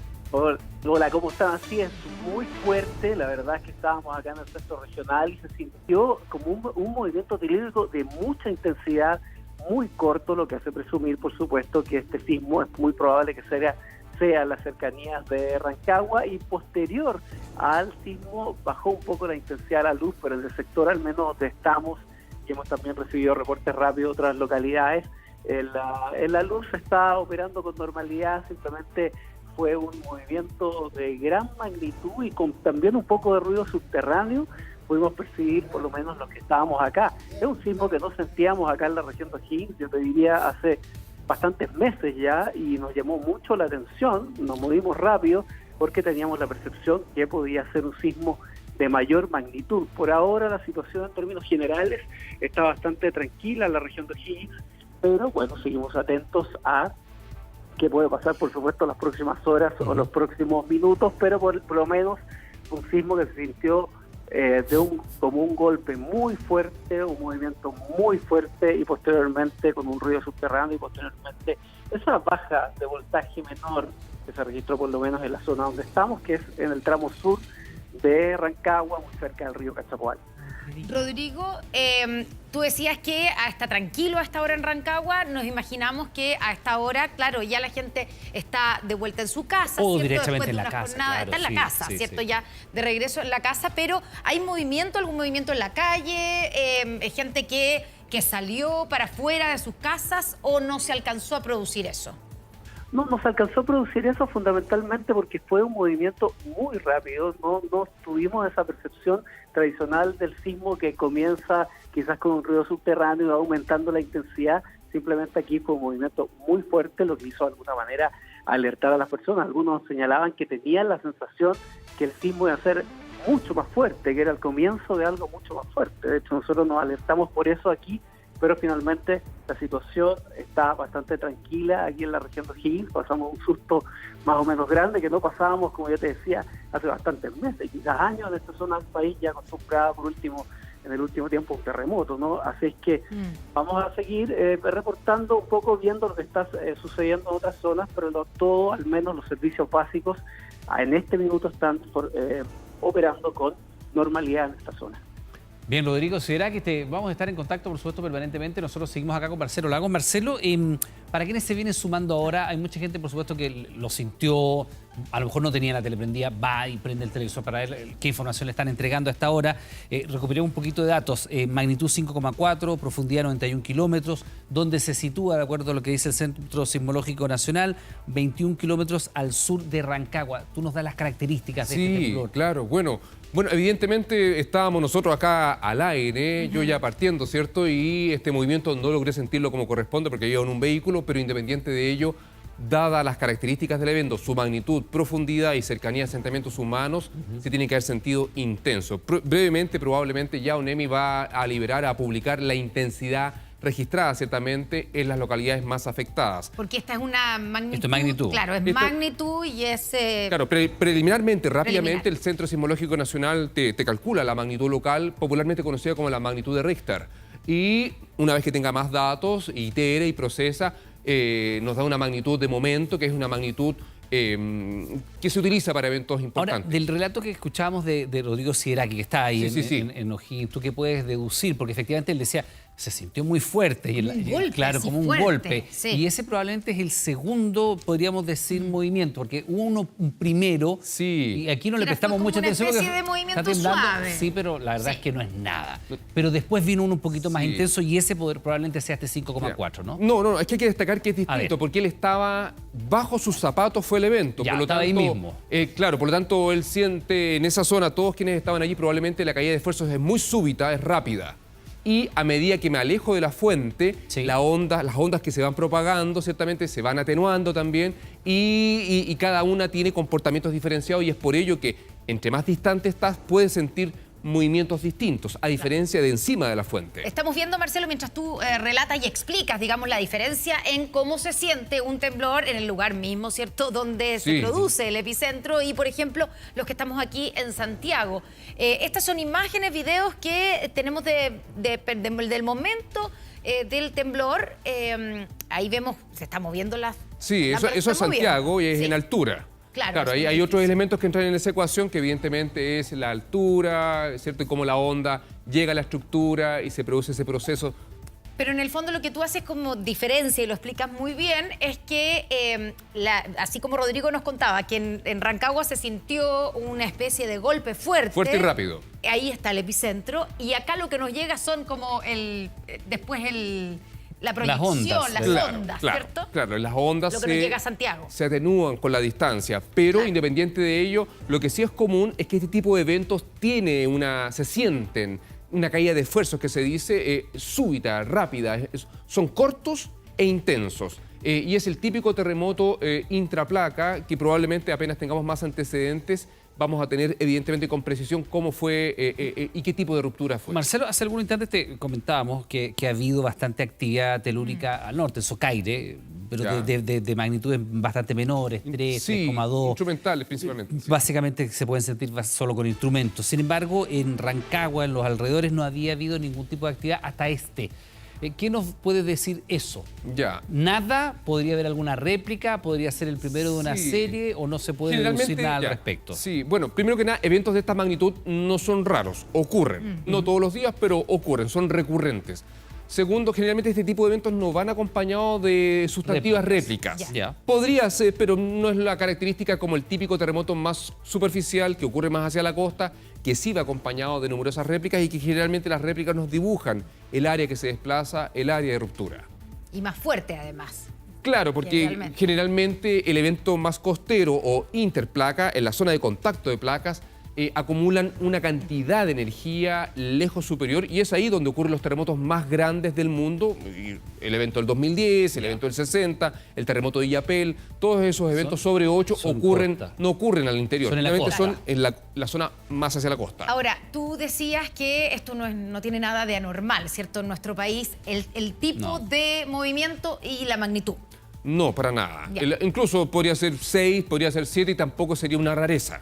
¿Ni en el lugar donde se produce tampoco? No, estos eventos ocurren en todo el territorio. Aunque no tengamos antecedentes de movimientos telúricos, digamos, temblores o terremotos en la misma zona, en los... O sea, probablemente en el pasado han ocurrido en las cercanías, pero no necesariamente tiene que haber precursores. A veces hay señales, a veces no. Eso lo sabemos. Sí. Marcelo, te decía, porque estamos viendo la actividad, por supuesto, tanto la gente que reporta a través de las redes como lo que dice sismología. No había habido durante la jornada movimientos telúricos en la zona, nada que estuviera registrado, ni siquiera instrumental. Y tú dices, bueno, uno de estas características probablemente no tiene lo que uno conoce como réplicas, pero podría ser el primero precursor de uno más grande. Es difícil decirlo. Es difícil, pero generalmente, y esto no es categórico, pero generalmente son eventos más bien solitarios. Pero evidentemente en estos temas nunca puede ser categórico con una afirmación. Lo que sí es de que distinto es hacia la costa, en zonas costeras donde las placas se tocan, el típico terremoto interplaca, donde la placa de Nazca se toca con la placa sudamericana, ciertamente, donde se acumulan tensiones más hacia la trinchera, más hacia la costa. Generalmente pueden haber señales a veces que escenarios que construyen estos precursores un evento más grande, como puede ser que a veces no. Eso lo vimos en el 2010, lo vimos en el 85 y no lo hemos visto para otros eventos, a veces sí, a veces no. Sabemos que se sintió, lo hemos comentado, ¿cierto? Que se sintió aquí en la región metropolitana, pero también en Valparaíso. Vamos a ver cómo se sintió en Viña del Mar. Mónica Holguín, muy buenas noches. Hola, Connie, así es, muy fuerte se sintió acá. Hay que decirlo que estamos en una zona costera, entonces inmediatamente surge la preocupación sobre si este temblor, este movimiento sísmico que se sintió reviste las características, por ejemplo, de tener un riesgo de tsunami. Afortunadamente el CHOA ya ha descartado esa posibilidad, pero inmediatamente se comienza a ver mucho menos gente en las calles, los automóviles ya retirándose, las calles mucho más vacías después de lo que fue este movimiento sísmico que se sintió con bastante intensidad, al menos acá en la zona central de Viña del Mar y también de Valparaíso. Es así como se está trabajando. Ya también vemos vehículos policiales que comienzan a monitorear probablemente por cualquier emergencia que pudiera surgir, pero hasta ahora no hay ninguna novedad. Ha resistido bien lo que ha sido este movimiento sísmico acá en la región de Valparaíso y hasta ahora, como les comentaba, no hay mayores novedades, solo la impresión, ¿no?, de las personas que comienzan rápidamente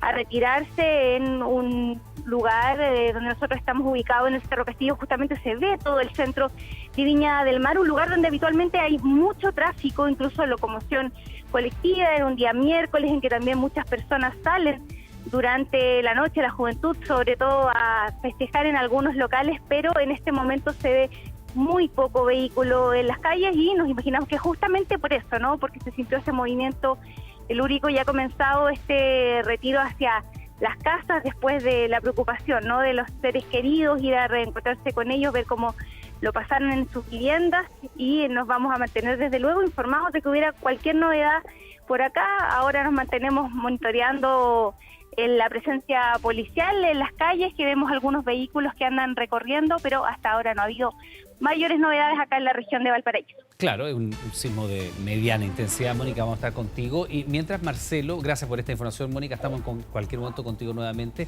Y ya está la información corregida, Marcelo, la revisamos, ¿sí?, ¿te parece? Para poner también en antecedentes. Ahí perfecto. Está toda 5.3, ahí está, 27 kilómetros al sureste de Rancagua, un poquito más profundo de lo que habíamos dicho. 114 kilómetros, habíamos hablado de 91 kilómetros, un poco más profundo, 114.3, y ahí está la situación al sureste de Rancagua. Y la magnitud, fíjense, ya no es ML, es MW. Cambió de magnitud local a magnitud de momento. Y la magnitud es concordante con la magnitud final que publicó el Servicio Geológico de los Estados Unidos, y un poquito distinta con los alemanes, que también están monitoreando el mundo completo, pero generalmente todos conversan. Ya, pero en rangos muy similares a eso. Sí, es lo mismo.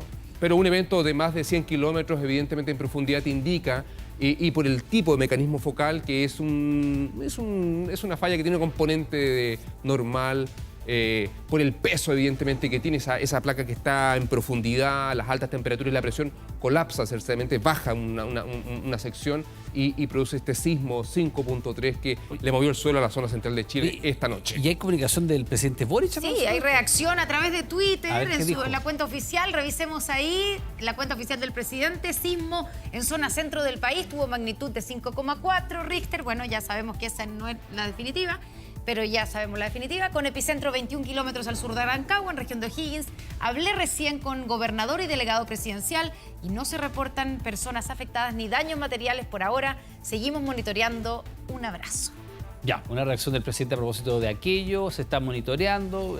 Naturalmente, Marcelo, esta magnitud 5,3, que lo corrigió, no debería generar ningún tipo de inconvenientes ni para el tránsito, ni para estructural para viviendas, a menos que hayan sido viviendas que estén muy dañadas, muy antiguas, ¿no? Esto no debería, no claramente. Es un sismo que te bota, por ejemplo, vasos en una casa, cuadros. Depende, en Afganistán puede ser muy distinto. No, acá estamos en las características de sísmica chilena. Claro, en nuestro país este tipo de sismo estamos cubiertos, hemos aprendido. No, con 5,3, con 5,3, claro. En Italia, con 6 ya puede destruirse la ciudad completa. Tenemos normas, tenemos formas de construir, de diseñar y de convivir con la amenaza sísmica que claramente revelan que somos un país preparado para este tipo de procesos. Otros son los huérfanos todavía, pero los terremotos no. Claro, todavía, pero igual produce esto de que cada cierto tiempo nos damos cuenta y nos recordamos que estamos en un país sísmico. Ahora, interesante saber la diferencia entre porque aquí también aprovechamos de hacer difusión de la información que es relevante. La diferencia entre un sismo que es costero, donde chocan las placas, versus que tú decías intraplaca. Los efectos, cómo se siente, la energía que se libera en uno, la energía que se libera en otro de estas características. Claro, tenemos distintos tipos de terremotos en Chile, no todos son iguales. El terremoto costero es el tipo Trust, ciertamente, que es el terremoto más grande, como el de 1960. Esos son los grandes.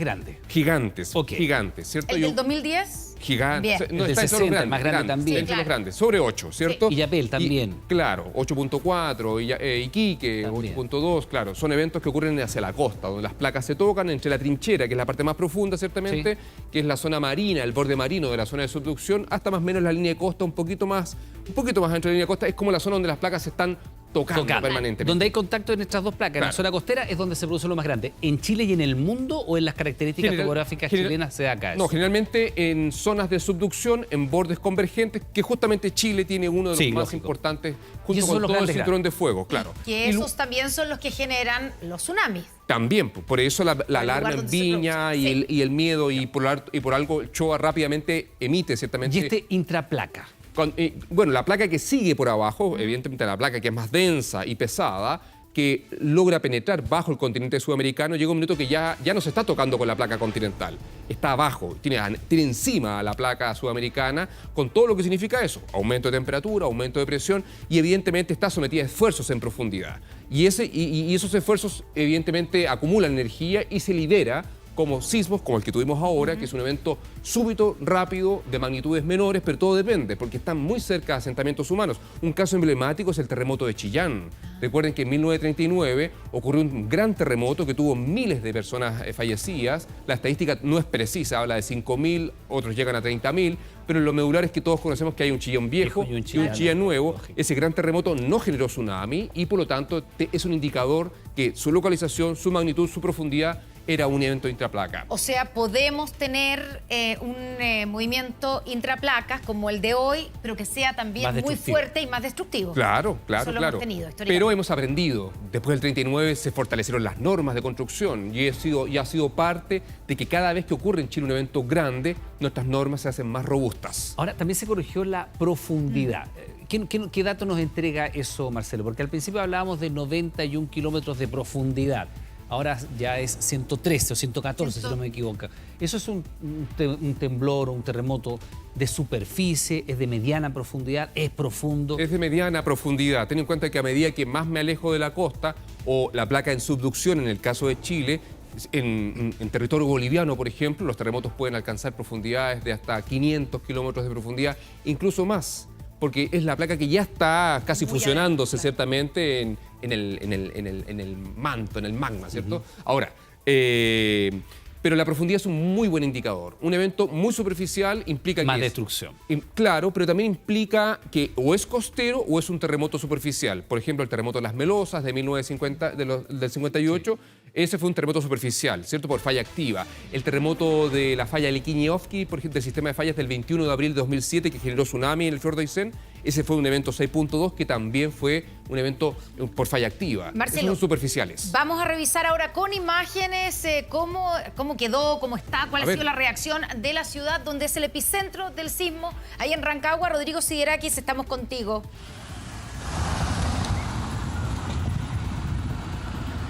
Hola, Tony, así es. Bueno, la situación está bastante tranquila. Sí, está Rodrigo Siderakis recorriendo las calles de Rancagua. Sí, estamos escuchando que habla, pero se siente un poquito bajo. Vamos a mejorar ese audio, pero básicamente lo que se aprecia allí, bastante tranquilidad. Gente que sale, fíjate que igual cuando dobla se ve algo de gente, vehículos transitando con toda normalidad. Y este es un momento que ya que tenemos a Marcelo acá, hay que aprovechar de entregar información útil sobre esto, Marcelo, ¿verdad? Porque aprovechamos de educar un poco también, de conocer más nuestro comportamiento sismológico. Tú nos has dicho tantas veces, todos los días tiembla en algún lugar de Chile y eso es completamente normal.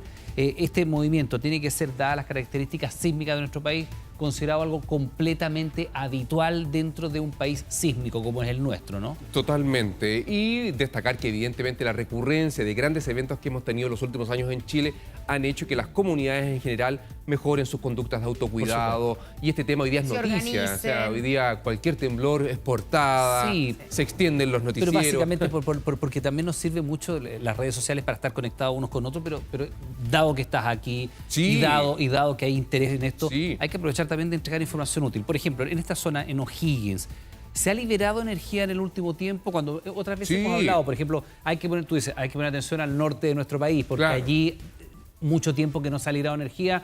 Ojo con aquello, no se pueden, tú nos has enseñado tantas veces, no se puede predecir un movimiento telúrico, pero uno puede decir dónde falta que se libere energía. Buen punto. En este caso, en este tramo de terreno, estamos hablando desde Valparaíso hasta el Maule, 4 regiones. ¿Qué pasa con eso? Y vamos después de esta respuesta de Marcelo con Rodrigo Siderakis, que ya lo tenemos en audio. No, notable. Bueno, hay que destacar de que las costas de la región de O'Higgins fueron parte de la ruptura del gran terremoto del 27 de febrero del 2010. Correcto. Por lo tanto, gran parte de ese segmento de lo que va desde Pichilemo hasta Tirúa aproximadamente, al sur del Golfo de Arauco, liberó gran parte, si no casi toda, la tensión acumulada por mucho tiempo y por eso tuvimos un terremoto 8.8 con un tsunami que borró gran parte de las zonas costeras. Ahora, de Pichilemu al norte, y eso cuando se habla de Pichilemu a Los Vilos, que es más o menos el límite sur de la ruptura del terremoto de... ¿Está como en el límite eso? Claro, justamente. Es una zona que no ha liberado suficiente energía o tiene energía suficiente como para generar un evento importante, y el peor escenario conocido, que todos sabemos, es el gran terremoto del 8 de julio de 1730, que rompió el segmento central, que generó un gran tsunami, que inundó las costas de Japón, y ni hablar de lo que pasó en las costas de Chile en esa oportunidad. Ese es el peor escenario conocido para la zona central de Chile. 1730. Claro, 1730, y es un evento que hoy día es el escenario que se utiliza, por ejemplo, para los mapas de peligro de tsunami. Gran parte, si no todos los mapas de peligro de tsunami oficiales que hace el CHOA utilizan como escenario un evento parecido al de 1730. Vamos ahora con Rodrigo Siderakis, ya lo tenemos ahí, veíamos las imágenes recorriendo Rancagua, que es la ciudad del epicentro, ¿cierto?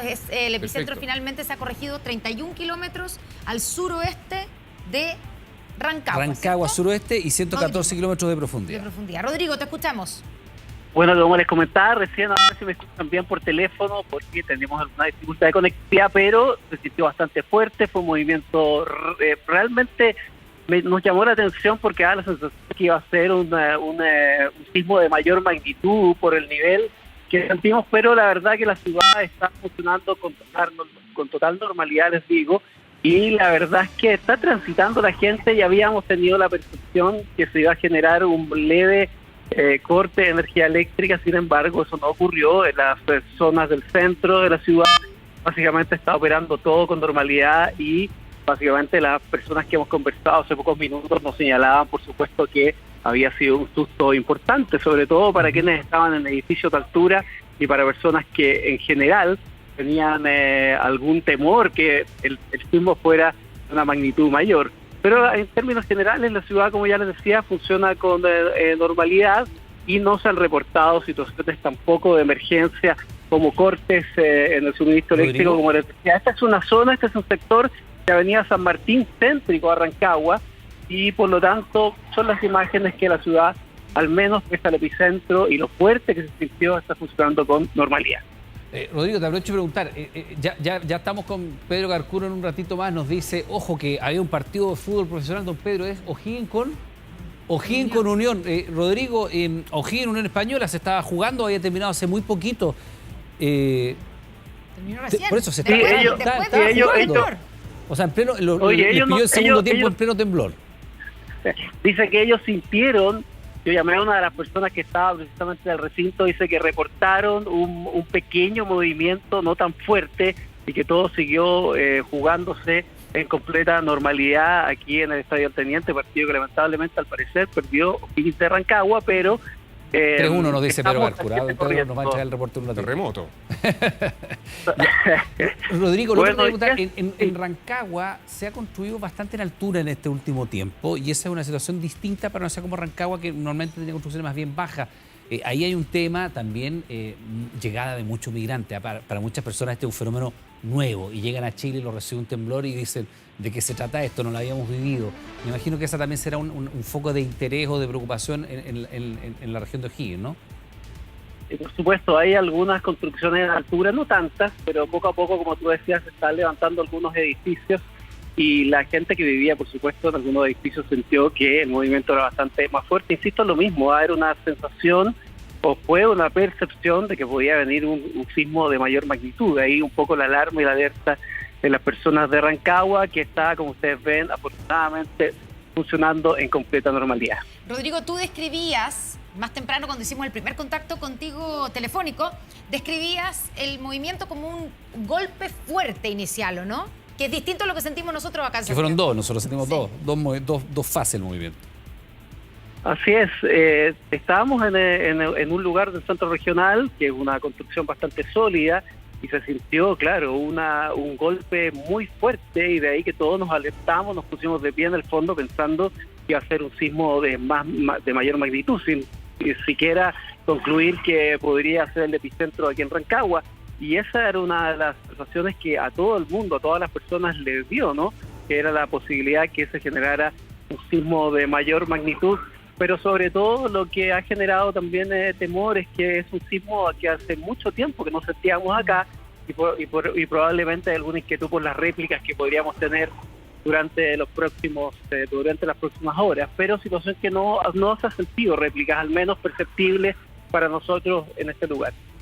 Oye, mucha gente dice que teníamos a Marcelo Lago acá amarrado en el canal Sí, esperando.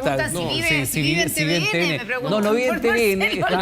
Estábamos en Destino Tierra con Marcelo Lagos hablando de la como sequía. Todos los miércoles. Como todos los días miércoles y ocurre esta contingencia y contamos y hacemos al tiro el disclosure. Por teléfono. Yo te dije, Marcelo, de vuelta hay un temblor y tú no alcanzaste a sentirlo del todo porque ibas ya subiéndote a tu vehículo. Sí. Ya. Cuando uno va en auto, para los que hayan pasado alguna vez, yo pasé, me acuerdo, el se terremoto del movió. 85. Se movió intensamente, pero yo dije... Pero no estabas en el canal todavía. Uno piensa que tiene que ver con el auto. Sí, dije, raro, dije, ay, me están bromeando atrás. Dije.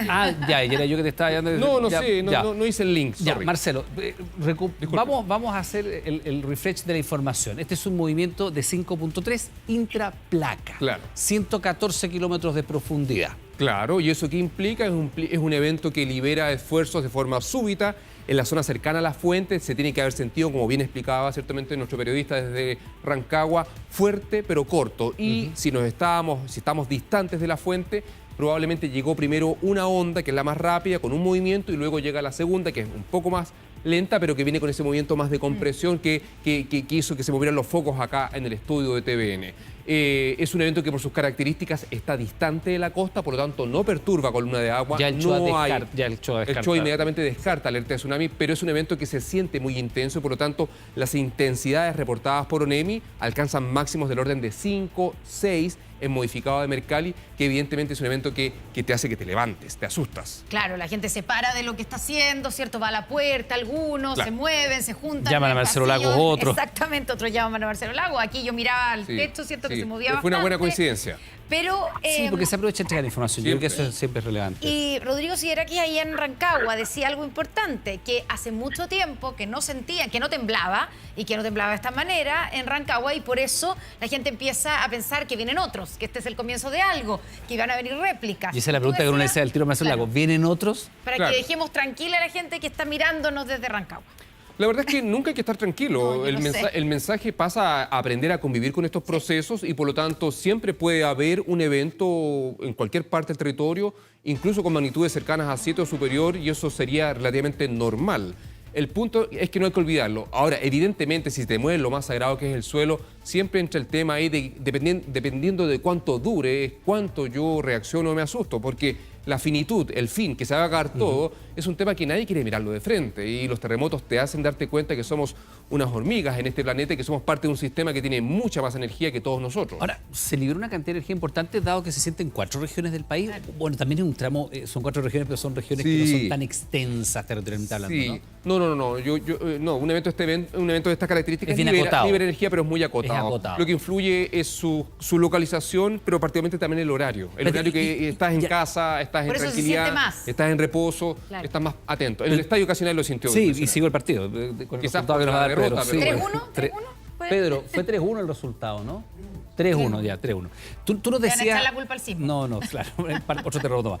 Pero tú nos decías que esta zona, la región de O'Higgins, estaba dentro de la zona de gran ruptura del 2010. Sí. Pero estaba como en el límite precisamente de lo que falta todavía por liberar energía, que es desde más o menos, tú decías, Pichilemu hacia el norte. Hacia los Vilos, sí. Hacia los Vilos. Más al sur, porque por eso estamos como en el límite allí. ¿Corresponde a qué tramo esto? ¿Al tramo que ya liberó gran cantidad de energía el 2010? ¿O puede estar considerado dentro del tramo que falta que libere energía desde el norte de Pichilemu? Es que principalmente este es un evento distinto porque ocurre hacia el interior. Es un evento intraplaca de profundidad intermedio. Lo que ocurre más hacia la costa, como el 2010, como Illapel, el 2015, son eventos interplaca que ocurren más son otro tipo de terremotos, digámoslo así, que ocurren más cercanos a la costa. Entonces, son eventos con personalidades distintas, pero en territorios similares. Ahora, el hecho que haya ocurrido un 5.4 no debería ser un indicador de que se está incubando un mega evento hacia la costa. Sin embargo, bien sabemos que cuando ocurre el gran evento en la zona central de Chile, que podría romper el segmento que va entre Pichilemu y Los Vilos aproximadamente, se va a sentir ampliamente también en Rancagua, sin ningún problema. Bueno, y se sintió, recordemos, la información que ya hemos ido recogiendo, se sintió en 4 regiones, ¿cierto? Por el norte, en Valparaíso, en la región metropolitana, O'Higgins y hasta el Maule. Perfecto. Y tú dices que eso es una superficie acotada. Sí, sí, que sí. son regiones no tan largas. Esto no ¿Se alcanza a sentir del lado argentino? Porque esto es hacia el sureste. Está bastante más cerca, si tú miras el mapa, está más cerca de la frontera que de la costa en la región de O'Higgins.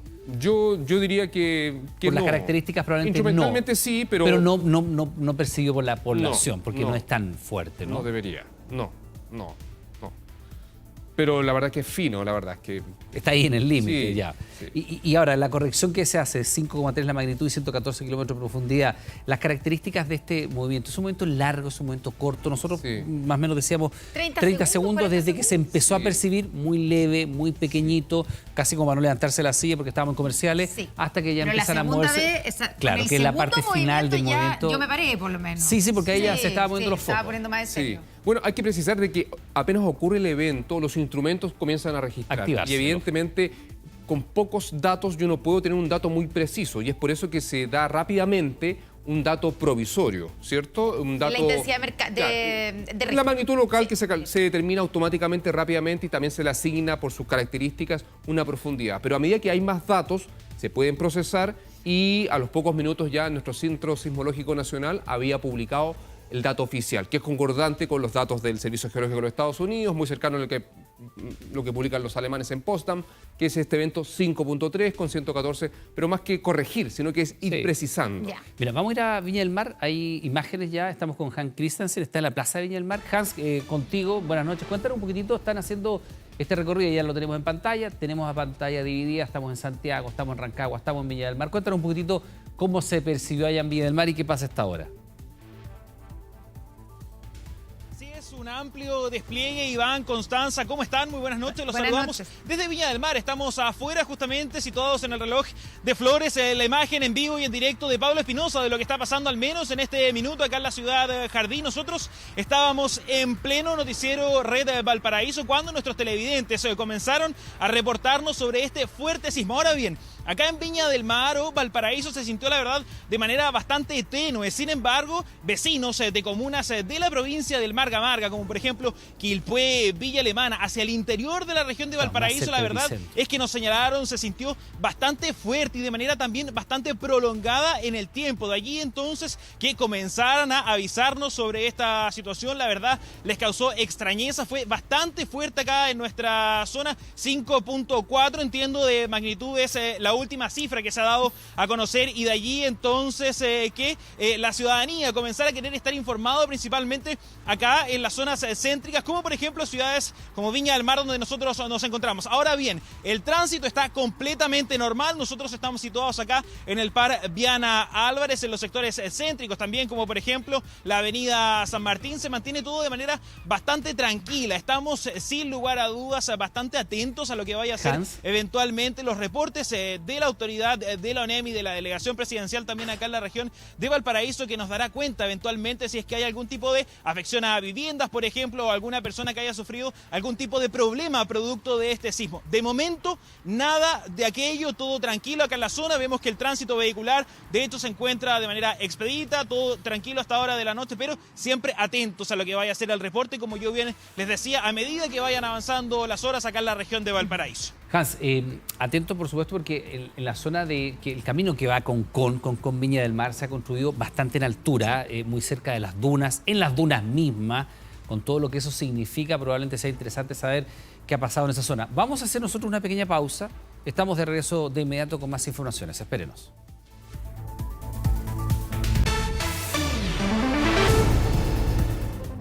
Ya volvemos con 24 horas Central. Estamos viendo 24 horas Central. Sí. Estamos de regreso viendo imágenes del reloj de Viña del Mar. Estamos con Marcelo Lago y estábamos hablando, Constanza, en esta conversación a propósito de los registros históricos, Marcelo. A propósito de este temblor de 5.3 en la región de O'Higgins, y tú nos dabas cuenta recién de este gran terremoto de 1730, que evidentemente no está en los registros mucha gente, pero que tú dices es un gigante que se produce en esta misma zona. Claro, justamente. Generalmente en zona central de Chile los eventos más conocidos e importantes en magnitud, hablamos del gran terremoto de 1906 a principios del siglo XX en Valparaíso, el terremoto de 1822, muy bien descrito por María Graham, ciertamente, en las cercanías de Quintero, está el terremoto de 1985, que ustedes tienen sus experiencias personales, evidentemente. Marzo del 85. Claro, todos esos eventos con magnitudes... No, 3 de marzo del 85. Todos esos eventos con magnitudes iguales o superiores a 8 son el típico terremoto interplaca que ocurre en zona costera, muy intenso, generalmente acompañados de deformaciones verticales de terreno, con maremotos o tsunamis, etc. Sin embargo, de todos esos eventos hay otros que son grandes, como estos, y otros que son gigantes, como el de 1960. Y todo indica, o indicaría ciertamente, de que el gran terremoto de 1730 que ocurrió en la zona central de Chile fue un evento de esas características. Gigante, no grande. No, gigante. O sea, eso es de 9 para arriba. De 9 para arriba. Que está rankeado entre los 5 más grandes de los cuales se tiene registro. Que en eso, del 60, por ejemplo, claro, instrumentalmente. Claro, y ese es el peor escenario conocido. Ahora, lo que pasó hoy día es absolutamente un evento normal, es un evento intraplaca y que evidentemente movió los estadios justamente donde estaban jugando fútbol hoy día en las cercanías de Rancagua. Precisamente le vamos a preguntar y lo vamos a comentar con Pedro Carcuro, que ha estado toda la noche con nosotros aquí, sintió también, ¿cierto? Se puso de pie y dijo, está temblando. Se puso de pie, fue el que primero que se puso de pie, ¿o no, Pedro? Cuéntanos primero, antes de ir al fútbol, el fútbol en medio del epicentro, ¿cómo lo sentiste tú? Bueno, un poco tendría que repetir lo que contaron ustedes. Estábamos los tres aquí con Claudio Cardemil, el productor de Piso, haciendo el noticiario.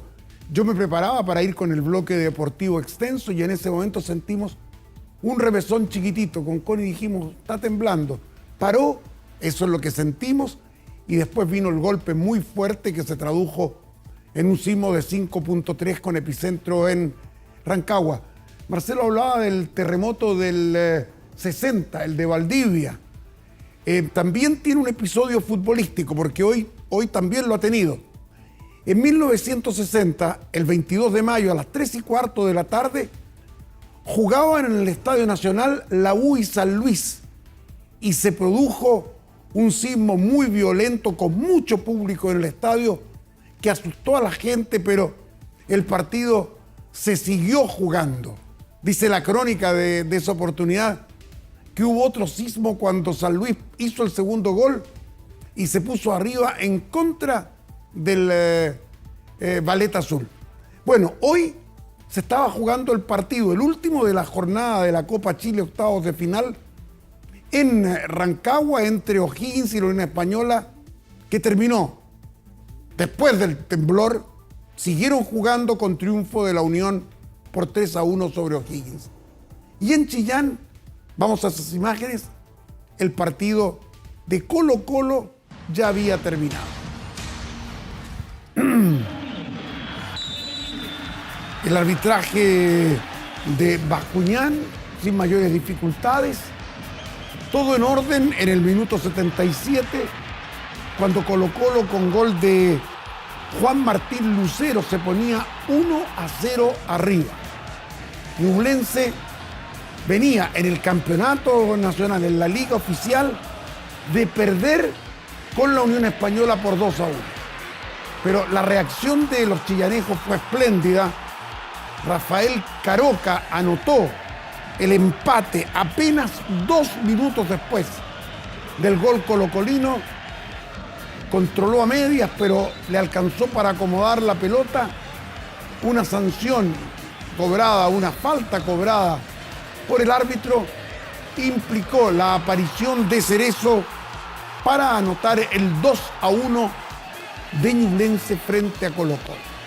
Así que ha perdido Colo-Colo en el encuentro de ida de octavos de final de la Copa Chile frente a Ñublense.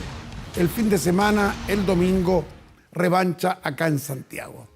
Así que ese es un poco, Connie, Iván, Marcelo, el panorama del temblor y el fútbol, perdiendo Colo-Colo en Chillán.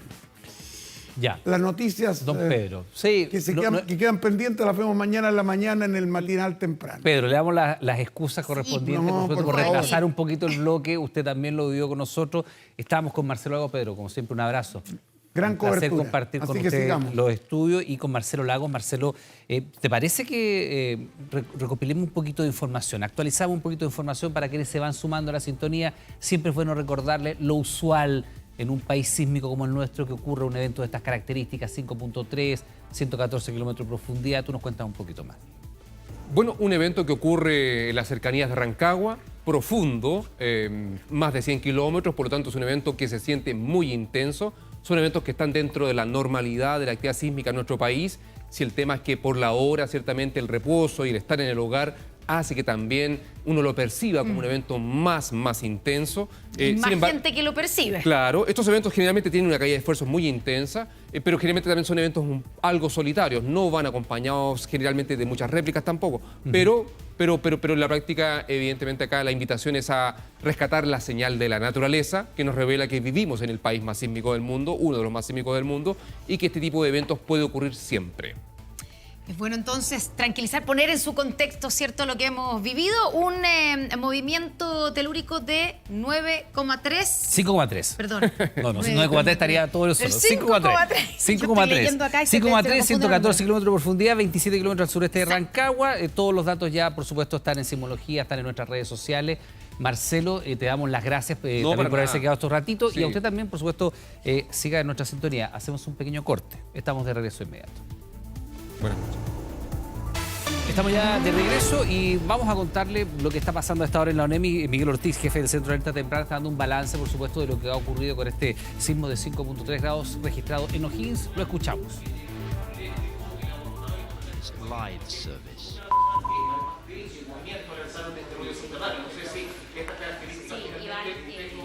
Estamos en la ONEMI, es un punto de prensa, se está entregando la información que se ha recopilado durante las últimas horas a propósito de este movimiento telúrico. Escuchamos al momento es importante recalcar dos condiciones, que la población ha actuado con total normalidad, hemos tenido una muy buena reacción de la población, entendemos que en la región metropolitana, principalmente en aquellos edificios en altura, la población puede incluso haber percibido este sismo con una mayor intensidad.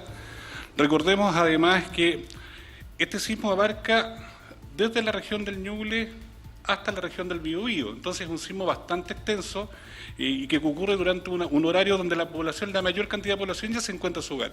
De acuerdo al monitoreo realizado en este horario, no hay alteración de servicios básicos ni tampoco reporte de afectación a personas que se hayan registrado producto de este sismo.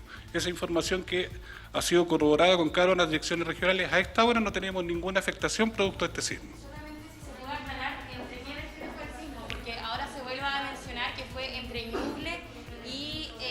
Entre Coquimbo y Ñuble.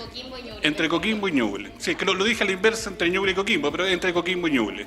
Con el epicentro en la región de O'Higgins, ubicado 27 kilómetros al sureste de Rancagua. Esa es la información entregada por el Centro Sismológico respecto de la información final de este evento. En caso de que se registre réplicas producto de esto, que es un evento de intraplaca, nosotros vamos a estar comunicando oportunamente y obviamente a través de nuestras direcciones regionales también en la eventualidad que el sismo también abarque varias regiones. Así que agradecerle la disposición y cualquier información adicional les será entregada oportunamente por la Oficina Nacional de Emergencia. Miguel Ortiz, jefe del Centro de Alerta Temprana de la ONEMI, entregando la información oficial, básicamente la información que ha entregado también Sismología, que la hemos entregado aquí en nuestra transmisión especial. Un sismo de 5,3 grados que no ha provocado, y eso es lo importante también, grandes alteraciones ni en Rancagua, que es la ciudad del epicentro, ni en el resto de las regiones donde se ha sentido, que es desde Coquimbo por el norte hasta Ñuble por el sur. Bien, pues estamos terminando las noticias, le damos las gracias por informarse junto a nosotros. También con esta extensión, por supuesto, aprovechamos con Marcelo Lagos de entregar la información sobre lo que estaba ocurriendo con este sismo. Ya llega todo por mi familia y también, por supuesto, por nuestro canal 24 Horas, Vía Pública. Que tenga muy buenas noches. Buenas noches, hasta mañana.